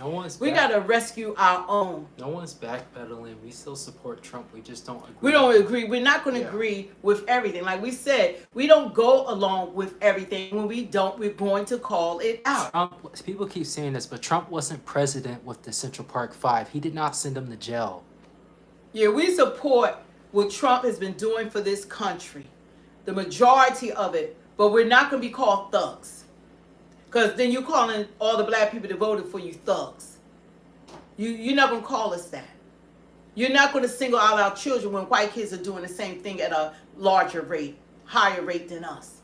But you're going to put the National Guards on these young kids, and you're going to give a call out to these judges to arrest them for a long time. That means life sentences, or irregardless of the infraction. We're not going for that nonsense. We went through that with Bill Clinton signing that 1994 crime bill into action, into law, and we went through that with Biden. So we're not going to go through that with Trump, singling out unjustly a community that's impoverished instead of trying to find solutions. We're not doing that. Well, you're quantum reality. You have no morals then if you don't care how old the criminal is. Well, as long as it's not them. Yeah. As long as it's not their child. As long as it's not your child, it's okay. As long as it's not you. See, people don't care until it affects you. What if black people treated white people like they treat black people? That has been the biggest fear in the white community, that black people will retaliate or treat y'all like black people have been treated for generations, for 400 years. But we're not like that. We're loving, we're giving, we're caring. We're not like that. So that will not happen. Everybody rolls out the white carpet for white people. The Native Americans did, and look what happened to them. Everybody. We're not the thugs. We're not. We're Americans. And we need to start treating each other the way that we deserve to be treated, especially by our president. We don't need our president sending out these labeling us the way that they are. We got, and that empowers the Ku Klux Klan. You got people now, you got Ku Klux Klan, they want to meet in Cincinnati. You know, that you got the white-only towns that's trying to come up. The Cincinnati Broad turns out that they invoke this. They give you half-truths. And also, this is how you lose the black vote. This is how you lose it. You want Republicans to stay in power? We're telling you right now, this is how you lose the black vote. And you think you're going to win without black people? Good luck. Good luck with that. Well, all the ethnicities now that's going against or whatever, good luck with that. When you start doing that, you're not going to get elected. And that's how that goes. But to refer to us thugs. Not too long ago, a former Doge employee, along with his companion, was carjacked and beaten in Washington, D.C. And President Trump did not like that much, and so he released the following memo. Crime in Washington, D.C. is totally out of control. Local youth and gang members, some only 14, 15, and 16 years old, are randomly attacking, mugging, maiming, and shooting innocent citizens, at the same time knowing that they will be almost immediately released. They are not afraid of law enforcement because they know nothing ever happens to them. But it's gonna happen now. The law in DC must be changed to prosecute these minors, quote unquote, as adults and lock them up for a long time, starting at age 14. The most recent victim was beaten mercilessly by local thugs. Washington, D.C. must be safe, clean, and beautiful for all Americans, and importantly, for the world to see. If D.C. does not get its act together, and quickly, we will have no choice but to take federal control of the city and run the city how it should be run, and put criminals on notice that they are not going to get away with it anymore. Perhaps it should have been done a long time ago. Then this incredible young man and so many others would not have had to go through the horrors of violent crime. If this continues, I am going to exert my powers and federalize this city. Make America great again. Okay, so he has made it clear, for lack of better words, that he does not like what's going on. And listen, we don't know who the youth and the gang members are because they're minors. But something tells us that they are black, right? Because they never use that language with the white gang members that run around America all day long. Okay. So the question is, can he federalize a city? Well, he can if Congress gets involved, right? It sounds like they got to rescind some laws and things like that. And he could, of course, he could exact martial law, right? Which means he's going to use the military to get out there and rock 'em, sock 'em. But he also wants to sentence 14-year-olds as adults. He does not think that they're minors because he put it in quotations that they're minors. Now we know that they, especially white supremacy, they see if these kids are black youth, especially boys, as men. They do not see them as minors at all. Okay, now that's scary, right? Because he also sounds like who? Hillary Clinton. Didn't Hillary Clinton say something like that about the black youth that were out of control and that they need to be brought to heel and all of that? They all sound the same. Okay, I don't care if they're Republicans or they're Democrats. They all come together when it comes to black people. Now, they might have a different way of getting to how they feel about black people, but they gonna get there eventually, right? Trump sounds like Hillary and Hillary sounds like Trump, okay? Now, this is a warning that the Honorable Minister Louis Farrakhan issued during the Savior's Day speech in 2017.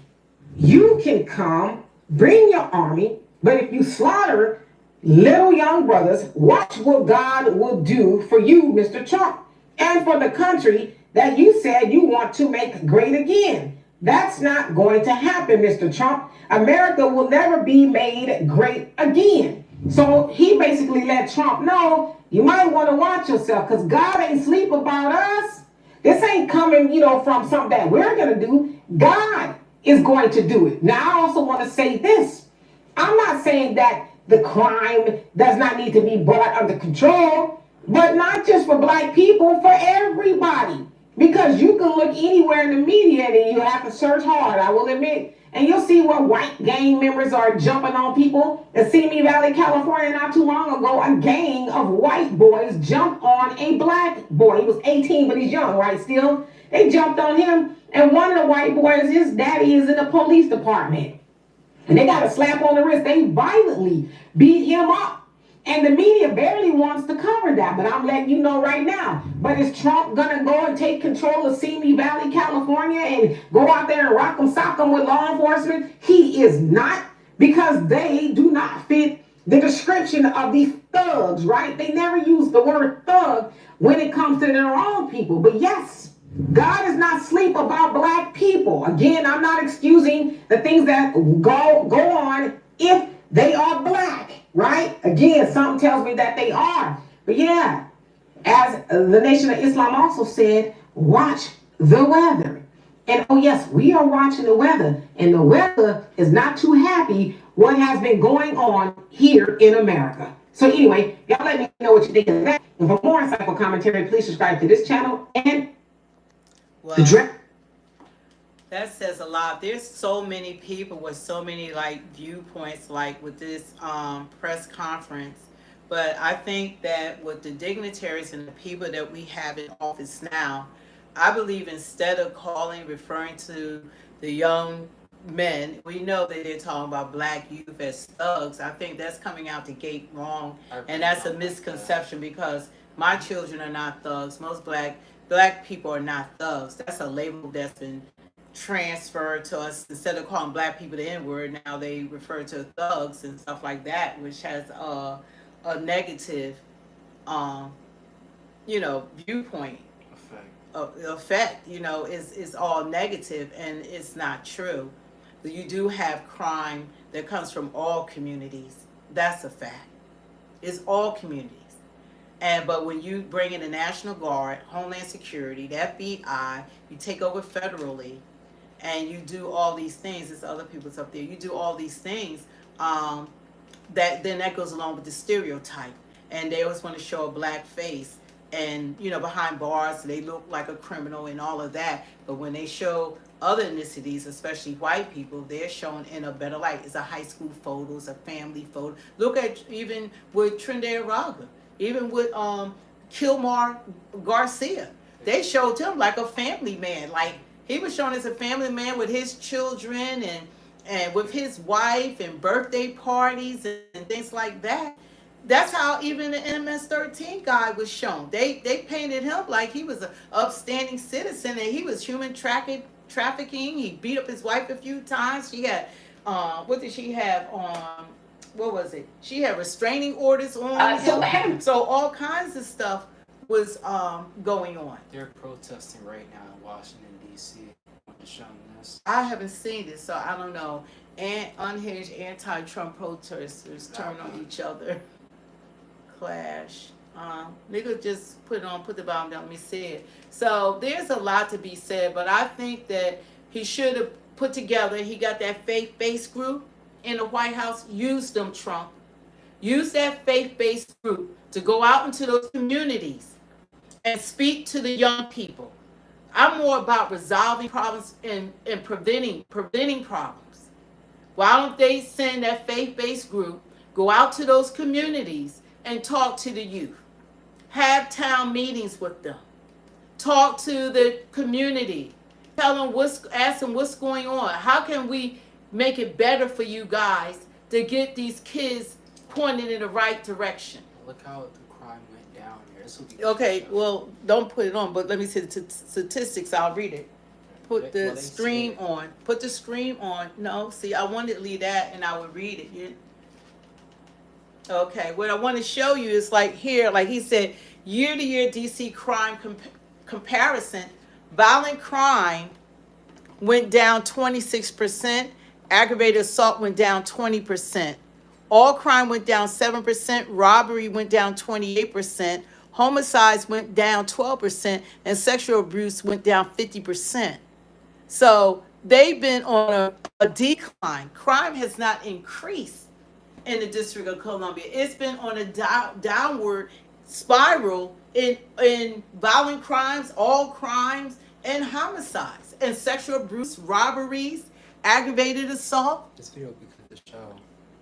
Yeah, well, just start from the beginning. So there is going down. So it's a lot. Announcement, DC leaders administration's claims that crime is out of control in our nation's capital. We just heard there from Tom, but violent crime is actually down sharply in the past 2 years after increasing during the pandemic. Just this past January, the Justice Department touted the fact that violent crime reached a 30-year low in 2024. 30-year low. So low. News Nation's Joe Khalil, who's live for us there on the streets of Washington, D.C. Joe, we have yet to hear from the mayor or from the D.C. Council about this takeover. But what are residents that you're speaking with? Don't forget to hit the like, share, and subscribe. Hey.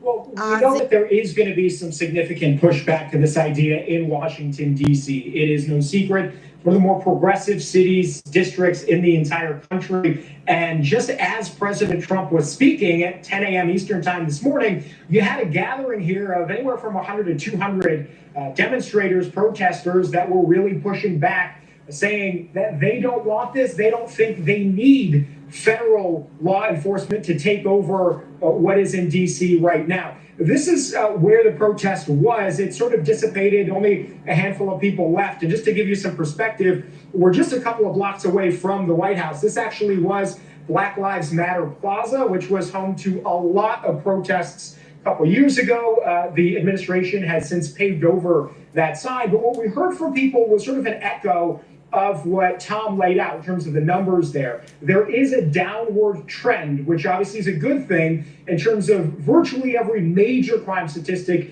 in Washington, D.C. Having said that, there are still obviously issues with the crime. We've seen anecdotally that there are business owners, that there are people who've experienced crime that feel that some areas of the city are simply not safe. But what we were hearing from the protesters here today was they're not sure that the solution to that problem is to have the administration federalize their local law enforcement. And the other element to this is the homelessness issue. We talked to a homeless advocate who said, look, there are a lot of people who, as cost of living has gone up, have fallen into homelessness. He says there's a level of dignity that he hopes the administration treats the homeless population in DC here with.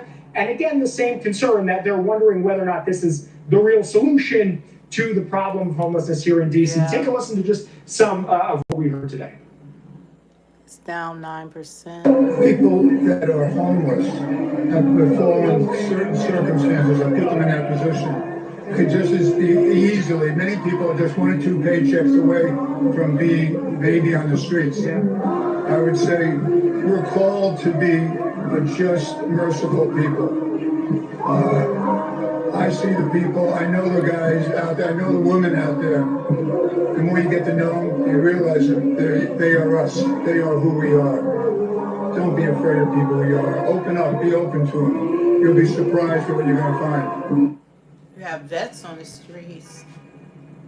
So a variety of different concerns there, Nicole. We're going to head over to a different area of the district where you do have some businesses that have experienced some crime, and we're going to hopefully hear from some of those folks and how they feel about this. But again, I think there is, just from the people who live here, there is going to be some significant pushback to that. We've been told by some protest leaders here this morning that this is certainly not going to be the last demonstration that they put forward here in response to what they've just seen come out of the White House today. Yeah, certainly expecting some pushback. All right, Joe Khalil, live for us there in DC as well. Joe, thank you. Thank you for what? Yeah, so we're gonna be reporting all of it. This is like the main story that we want to get to on Friday, I believe, when Trump is gonna meet with Putin. That's gonna be big. We most definitely gonna stream that. We're gonna see Zelensky, like Trump said that he was going to perhaps call him after the meeting or whatever, try to include him somehow, but I don't think that you could have him at the meeting because he's like a little chihuahua. He's not a deal maker, and the demands he's making, he's not going to bully Putin. Putin has the second, he's the second power in the world, you know, so you're not going to bully him. So he has to be diplomatic, and he does not know how to address Trump or Putin. He runs around saying Trump don't know what he's doing. He don't know what he's like. He knows better, this actor. So it's crazy. I'm just not really liking that thugs thing. Yeah, I'm not liking it neither. Yeah, that's what. But you guys, don't forget to hit the like, share, subscribe, turn on the notification bell. We showed Trump earlier on a live. This live went down for a minute. My phone wasn't, I didn't have it charged. So anyway, so there's a break in it, but the content is amazing. And these are things as whether you're a Democrat, Republican, non-voter, but if you're a citizen, these are the conversations we need to have as Americans. We all need to have these conversations because we can't continue life the same. We have to talk about these things that concern us because we want fairness in all communities. That's what we want, and that's what we should expect as Americans. And we don't need to be going after each other. We don't need to be labeling a certain group of people as thugs and others you don't, that's committing the same crimes. That's not right. And that gives the black community like a bad reputation with these stereotypes when most of us are doing extremely well.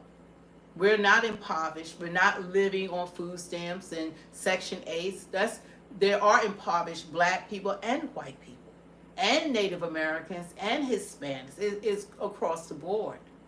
We're not the face of DEI.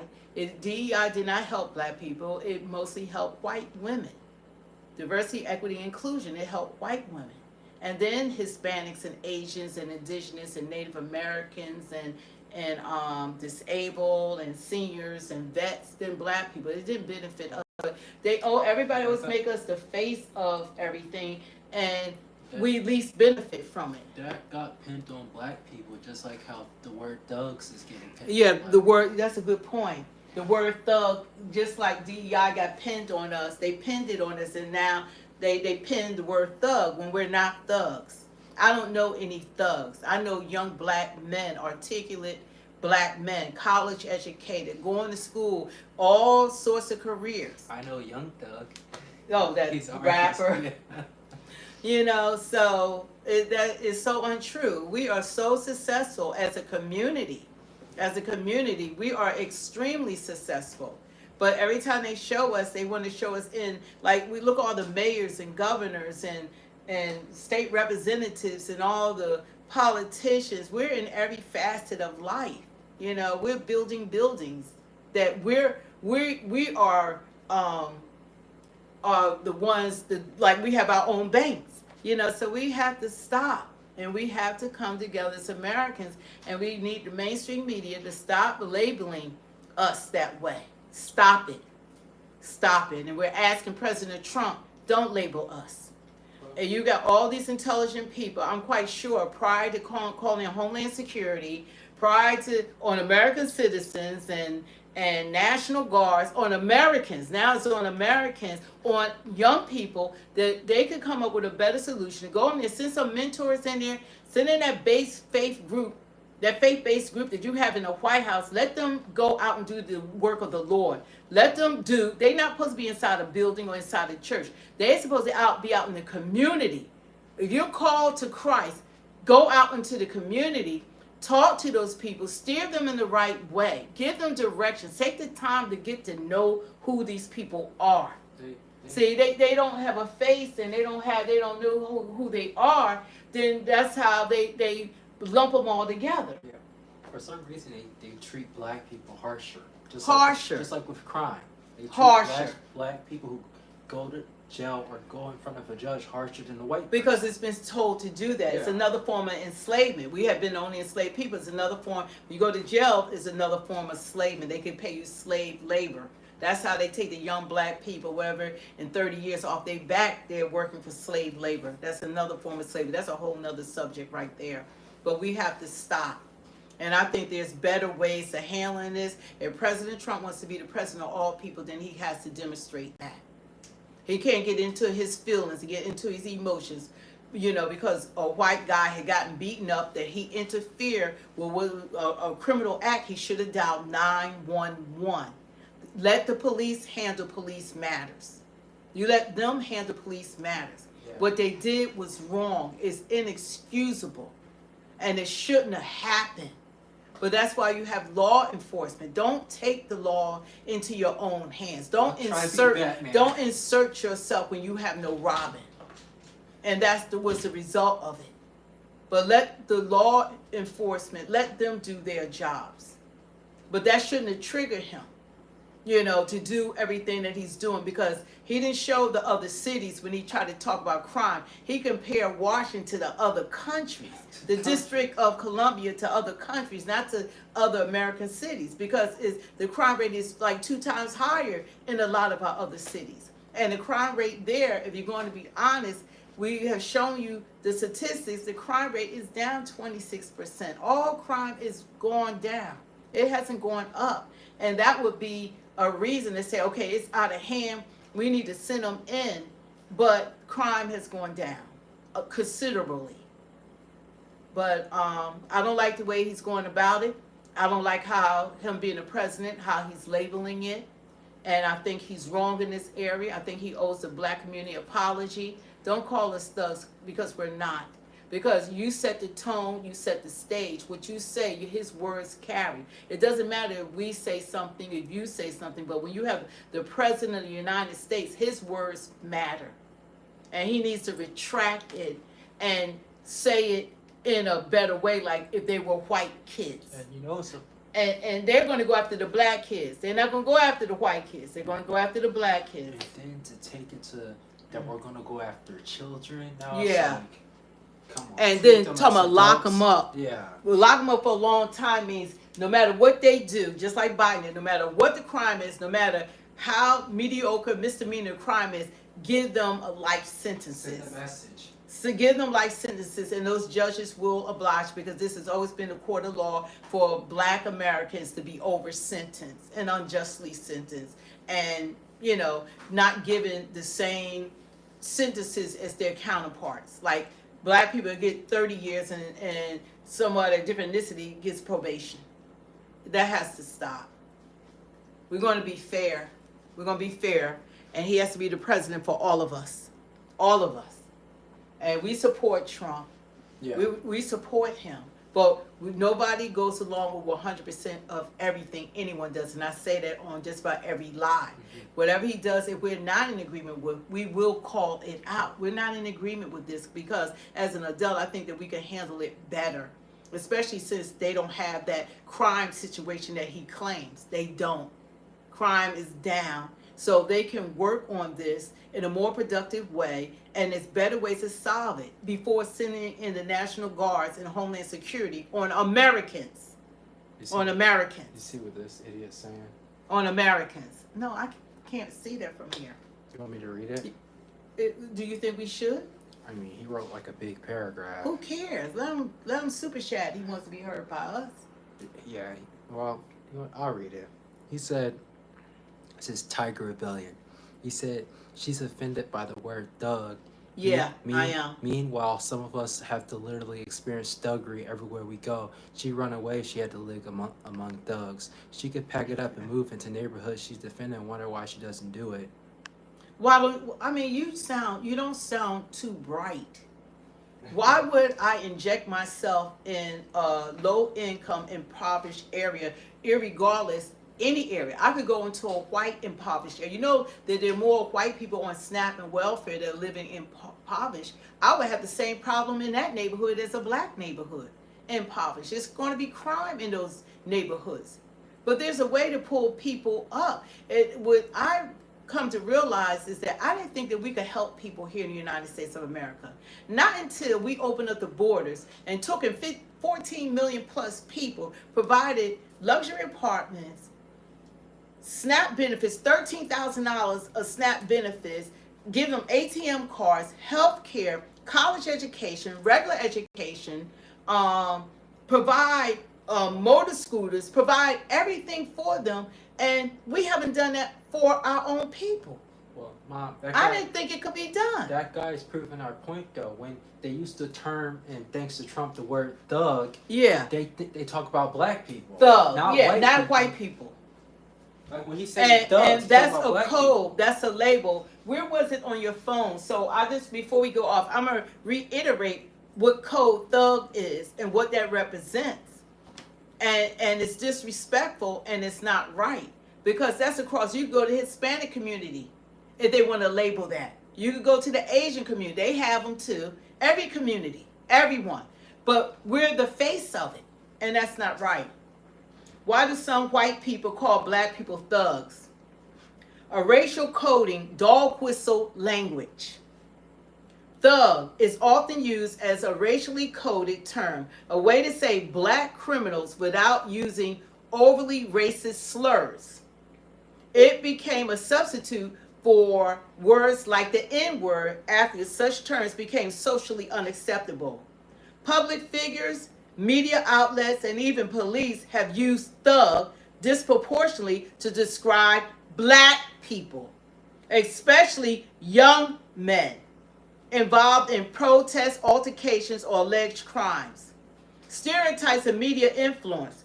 The media has long depicted black people, especially men, as violent, dangerous, or criminal. This is how they depict us. This is what the media does. News coverage often shows black suspects in mugshots of being arrested, while white suspects are more likely to be shown with personal or family photos. You can look this up. This is on ChatGPT. Fear and control. Some people use the term to dehumanize or delegitimize black people's anger or resistance, especially during protests. Labeling someone a thug allows people to justify excessive police force or unequal treatment. They are being aggressive. That's what that does when you use the word thug. And that's what I have a problem with. Word effects of calling black people thugs. Thugs strip away humanity and individuality. It suggests that someone is dangerous, violent, undeserving of empathy or fairness. The dehumanization historically has been used to justify mass incarceration, police brutality, and unequal treatment under the law. That's what I have a problem with. And when Trump used that, that's what he said. That's all of that is what he's done. And that's why he needs to retract it. He needs to retract it. Psychological harm. Being labeled a thug can cause deep psychological harm, especially to black youth, and affect self-image, self-esteem, and mental health. It sends a message that they are inherently threatening or criminal just because of their skin color. That's what they know what they're doing when they say that. The implications are harmful. It's harmful. Reinforcement of systematic racism. The language supports racial profiling, over policing. That's what they're doing in Washington right now. Harsher sentencing of black people in the criminal system. That's what they're proposing. That's what they're doing. And that's why I'm concerned. That's why I'm concerned. It can influence juries' decisions, police behavior, public opinion, contributing to racial disparities in arrests and convictions. We're going to be calling this out over and over again. We're not going back to this. It's wrong. That's what it does. Silencing suppression. When black people protest injustice, calling them thug can be used to discredit their actions and silence their voices. Not here. Protests after the killing of Trayvon Martin, Freddie Gray, and George Floyd. Discredit their actions.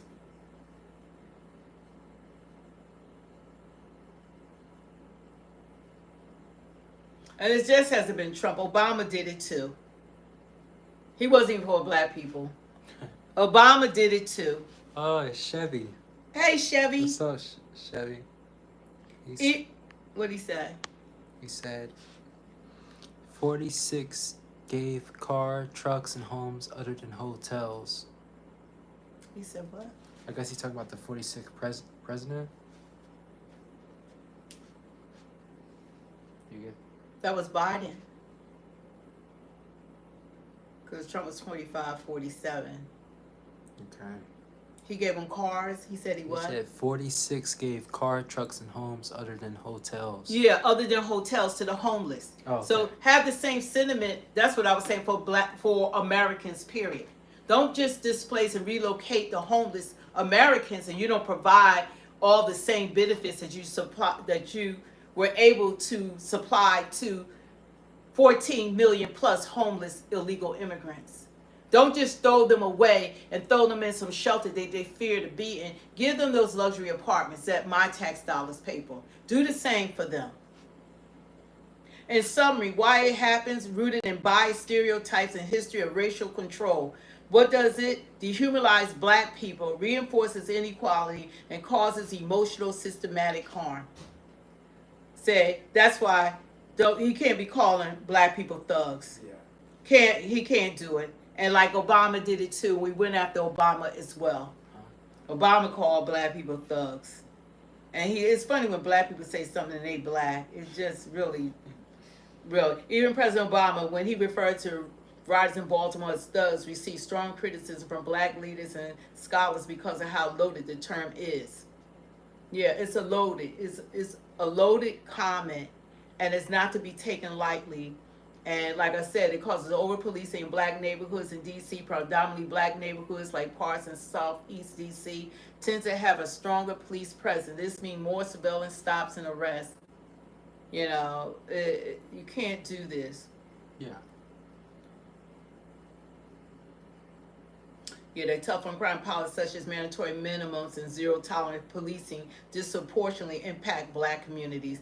Despite D.C. being relatively progressive today, many of these older laws still affect residents and their impact is ongoing. No one said you can't use criminal. It's a difference when... See, now you're twisting words. It's a difference when you use thug versus the word criminal. You go ahead, call them criminals. But Right. when you say it's thug, that's a loaded term. Don't just label black people as thugs. Yeah. It's thugs. If you want to do that, it's in every community. We're not the poster child for it. Hey, Robin 619, Trump is president, dude. Get over it. Yeah, anyway, we want to give a shout out to our members. Our special friends, that's Karen Leah Holland. I read it like a couple of times or 3 times during our lives because we want to make sure we acknowledge our members. Karen Leah Holland, Kay Cooper, Jeremy Sticks, Chef Chevy TV. Hi, Chevy. Debbie P was on, I think, our last live. If you're on here now, Debbie, thank you so much. Kevin Laws and Debbie Gossi. Thank you, guys. Don't forget to hit the like, share, and subscribe. We want to cover this. It's going to continue because we're going to see the results of it, how it's going to impact those communities, and I think it's a better way.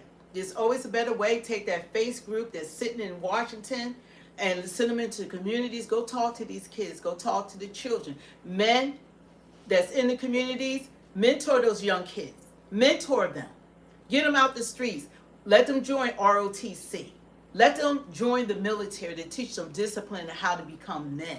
Let them fight. They want to have all that aggression. Let them fight for their country. Then sit in jail for a life sentences. There's other ways that they can resolve and do better by all communities. I don't know if there's like a troll, but we got a lot of trolls in the chat room right now. Like a lot of trolls. Oh, we don't care about them. We don't care about all of that. But we're going to stand on business, and we're going to call right wrong and wrong right. We're not going to sugarcoat it. And we want America as citizens to have all the same opportunities. And we want our president to do right by all of us. This is one nation under God. They just want attention. One nation under God. They just want attention. One nation under God. And we're going to stand together. In order for us to stand together, we got to fight. We got to fight what's wrong. Because if you want the black votes and you want communities to come together to continue to elect a Republican into office, then we got to stand together. You can't start attacking the community that's beginning to support you. And those are facts. We go in hard and we go hard for Trump all the time. But he has to do right. We're going to stand on business. And Trump is better than this. But there's other ways to handle this. And not just trying to go after children. They didn't even talk about the adults. Their target are the children. Stop it. Stop it. Stop it. Stop it. Help them like you would help another ethnicity. Stop it. There's better ways. If y'all need my support or help to set up a plan or something that I can put together, whatever, there's better ways of handling this in the communities. I wear my Trump hat outside all the time. You know. Oh, he's proud to be a Republican. He's so proud to be a Republican. So he's proud to wear his Trump hat. I'll kid you not. So that is not an issue for him because he got me on board. That he was the Republican, not me. I was straight down ballot Democrat all the way. So anyway, you guys, we got to jump off. Thanks for spending your time with us. This was our second live, but we wanted to have the counteract. The Trump, what he wants to implement in the response of the Columbia District of Columbia Mayor Bowser. I think that's how you say her name, Should I Bowser. block some of these trolls? And no, we get ready to jump off. They can just talk to each other. But anyway, you guys, y'all take care. God bless. Keep hope alive. And we're going to stand for what's right. For what's right. So I don't know if they're saying they're going against it, but we want to... You're so mad that we won't block you. What? Now the people keep commenting, calling us names in the chat. Really? Yeah. Oh, we must be Got making a difference. Because God said if everybody like you, then something you're not doing right. So we appreciate you. We do appreciate you. And we don't mind, like, this is what this is about, to agree to disagree. Nobody expects people to go along with everything. And if you're mad about something, then you're supposed to be able to stand on your principles and say, what would you do differently? What, you're supposed to have some sort of backbone, not be cowardice and just start calling people names and starting to be disrespectful. That's not how you win any argument if that's your goal. But we're good over here. We are perfectly wonderfully made, and we love how God has made us and what he do for us. And we're always going to stand for righteousness. We're not about red and blue. We're about Jesus. Jesus, we're not gonna get on here and lie to you, pretend with you. And we know most of our people that come on our channel, they're totally for Trump. So when we go over to this side and we're saying something that's not in his favor, we know we're gonna, well, we can handle it. I don't care about that because I don't serve you, I serve God. And we got to do right. And what's right is right and wrong is wrong. And our president has to set an example for all Americans. And I'm going to hold him to that. Period. He's going to be held, he's held to a higher standard. And it matters how he refer to American people. And those are American children. They belong to all of us. All of us. Donald, after Joe Biden, I don't see the economy getting any worse than what it is. After Joe Biden, He right. said that grocery price is going to go up because of Trump. Anyway, that's not true. That's not true. But Chevy, thank you for coming on. But we ready to get off. It's beautiful outside, and we haven't even been outside today. We've been doing these lives because, this was like, it's important. And it's important to show both sides of the coin. We did Trump, and now we did the Democratic side. So that's important because we want to be, we don't want to be like mainstream media. You just show one side of everything all the time, but you don't hear the other side. You can't have communication if you don't listen to both, whether we agree or not. And that's what we're establishing on this channel. Period. And we're not the type of channel like some of the other black channels. They say everything, especially their I guess their white subscribers, whatever, want to hear it, and they talk against black people. We're not going to do that. Who's going to talk against themselves? We're not going to do that. Or be sheep in total agreement. Yeah, total agreement. We're not going to do that. Yeah, we have our We're going to call out, and if we're wrong, we don't expect you to go along with us. Like we're not going to go along with you if you're wrong. That's how life is. We can educate one another and enlighten each other. We don't know everything. We don't pretend to know everything. But we're going to stand on what we believe was honest and was righteous and was right in the eyes of God. That's my only lead. I go by the leading of the Holy Spirit. And I can't go against the God's Spirit that's living inside of me. I'm going to stand on what God says about the human race. We're the human race, regardless of your pigmentation. Regardless of your pigmentation. But we got to expect more from our presidents, and that's how it is. He's held to the highest standard. He can't be on his social media. That's something in college. And labeling people in that manner. He can't do it because he sets the tone. And when he says that, that's all America is listening to it. Every state and city is listening to it. And the judges are hearing, the police are hearing. It's like code to do whatever you want to black people. That's code. That's code. It says it on, it's code.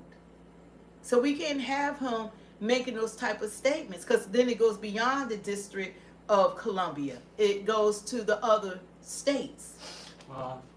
Robin 619 said, "Yo, make a video of yourself going into the hood with that hat on. Bet you won't." You right about that. God said use wisdom.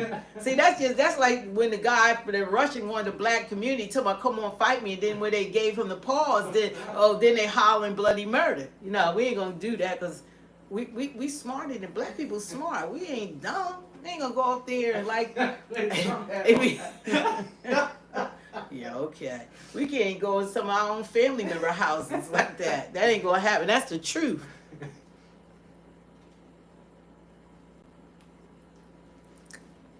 But God is good, and we bind it up in the name of Jesus. It's just so amazing that how dysfunctional adults are.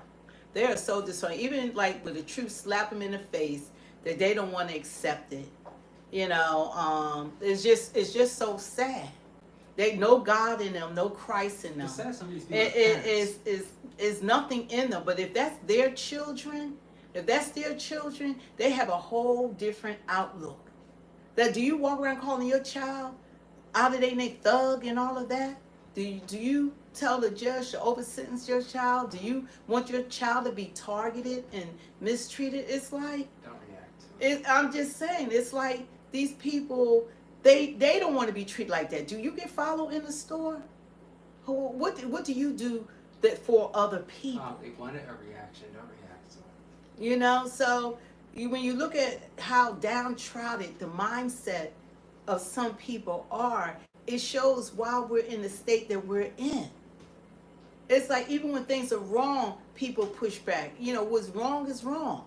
And they said these are the last days. We are listening to my pastor, Philip Anthony Mitchell. He said we living in the last days. Jesus is coming back in our lifetime. He's coming back.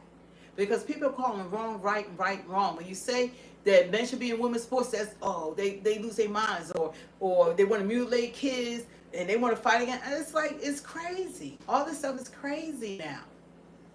You know, but the majority of the things that this current president is doing for this country, we needed him because we were down spiraling down fast, and we would be in a World War III right now. I truly believe that.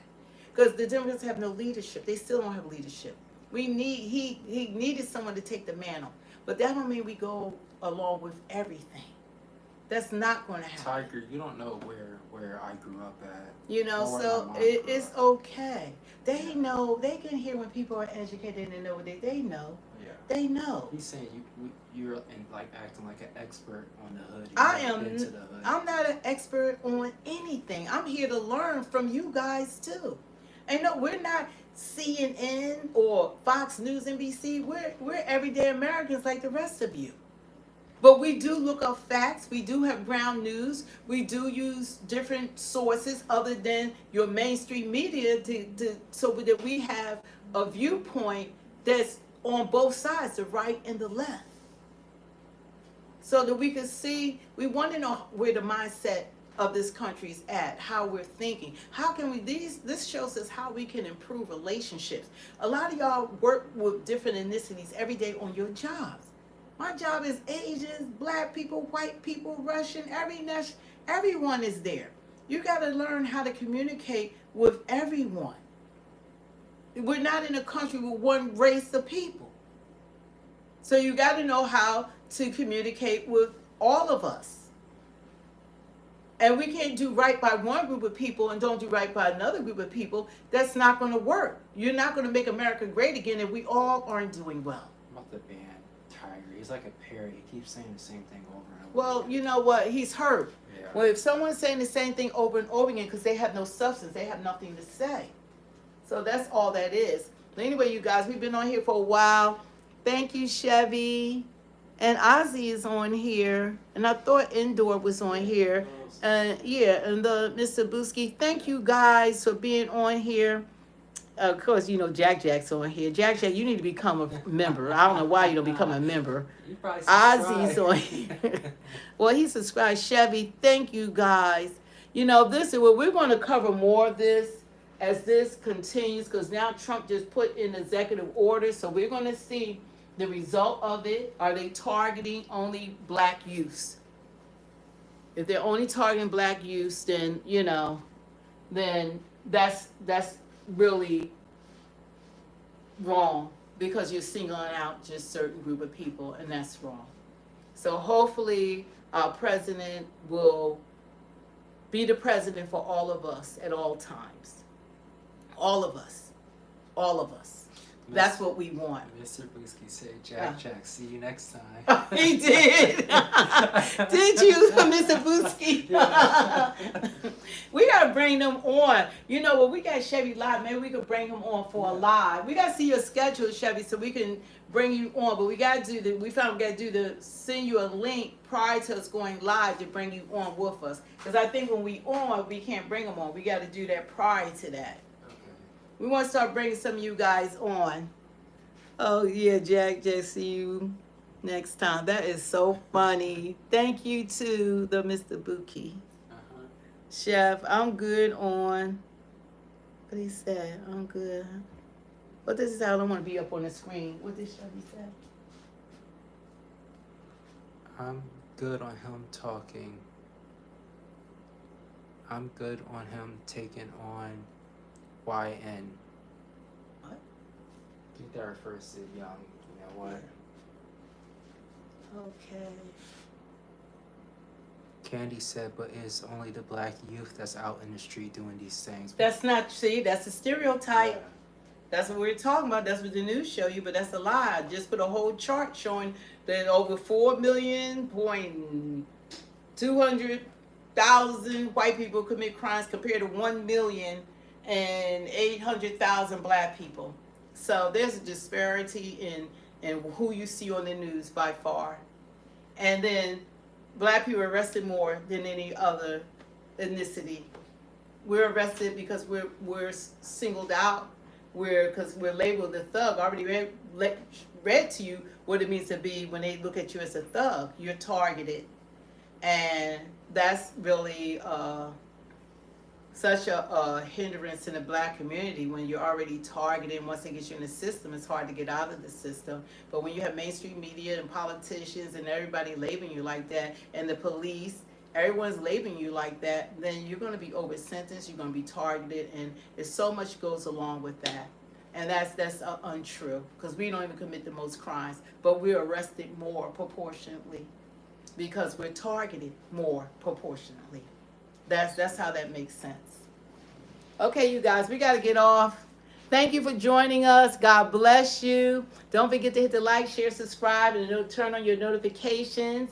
And join our membership. Become a member of Speak the Truth 2.0. We need one more, I think. They say you have to have 8 before you can start doing something or whatever with the members. It's like YouTube rules. And we do have Speak the Truth 2.0 on Instagram. My son is working on it. And I do have another channel called that I like you guys to subscribe to called Pray Till All Here. And that's going to be a channel for people who want prayer and touching on different issues and things like that. It's gonna be, but I gotta see how God's gonna lead me for that channel. But go ahead and subscribe. I got 3 videos up right now. I think I'm gonna be showing a lot of Pastor Philip Anthony Mitchell, because everybody needs to hear this man of God. I believe he's like John the Baptist reincarnated in 2025. He really has a word for all of us. Mr. Bisky said, "Thank you for a great outlook and understanding, Cindy and Elijah. Have a blessed day." Oh, thank you. God bless you. Love you guys. Thank you so much. All right, guys. Okay, yeah, because we got to, I want to have some fun. You know, it's summertime and everything. We got to get out of here. We've been like in the house all day, and it's almost 6 o'clock. So this is a lot. But anyway, we love you guys. Y'all take care. And look for our stream. We most definitely going to be doing Putin and Trump. That's going to be really, I'm looking forward to that the 2 world leaders are going to come together. Peace out, you guys. God bless. Take care.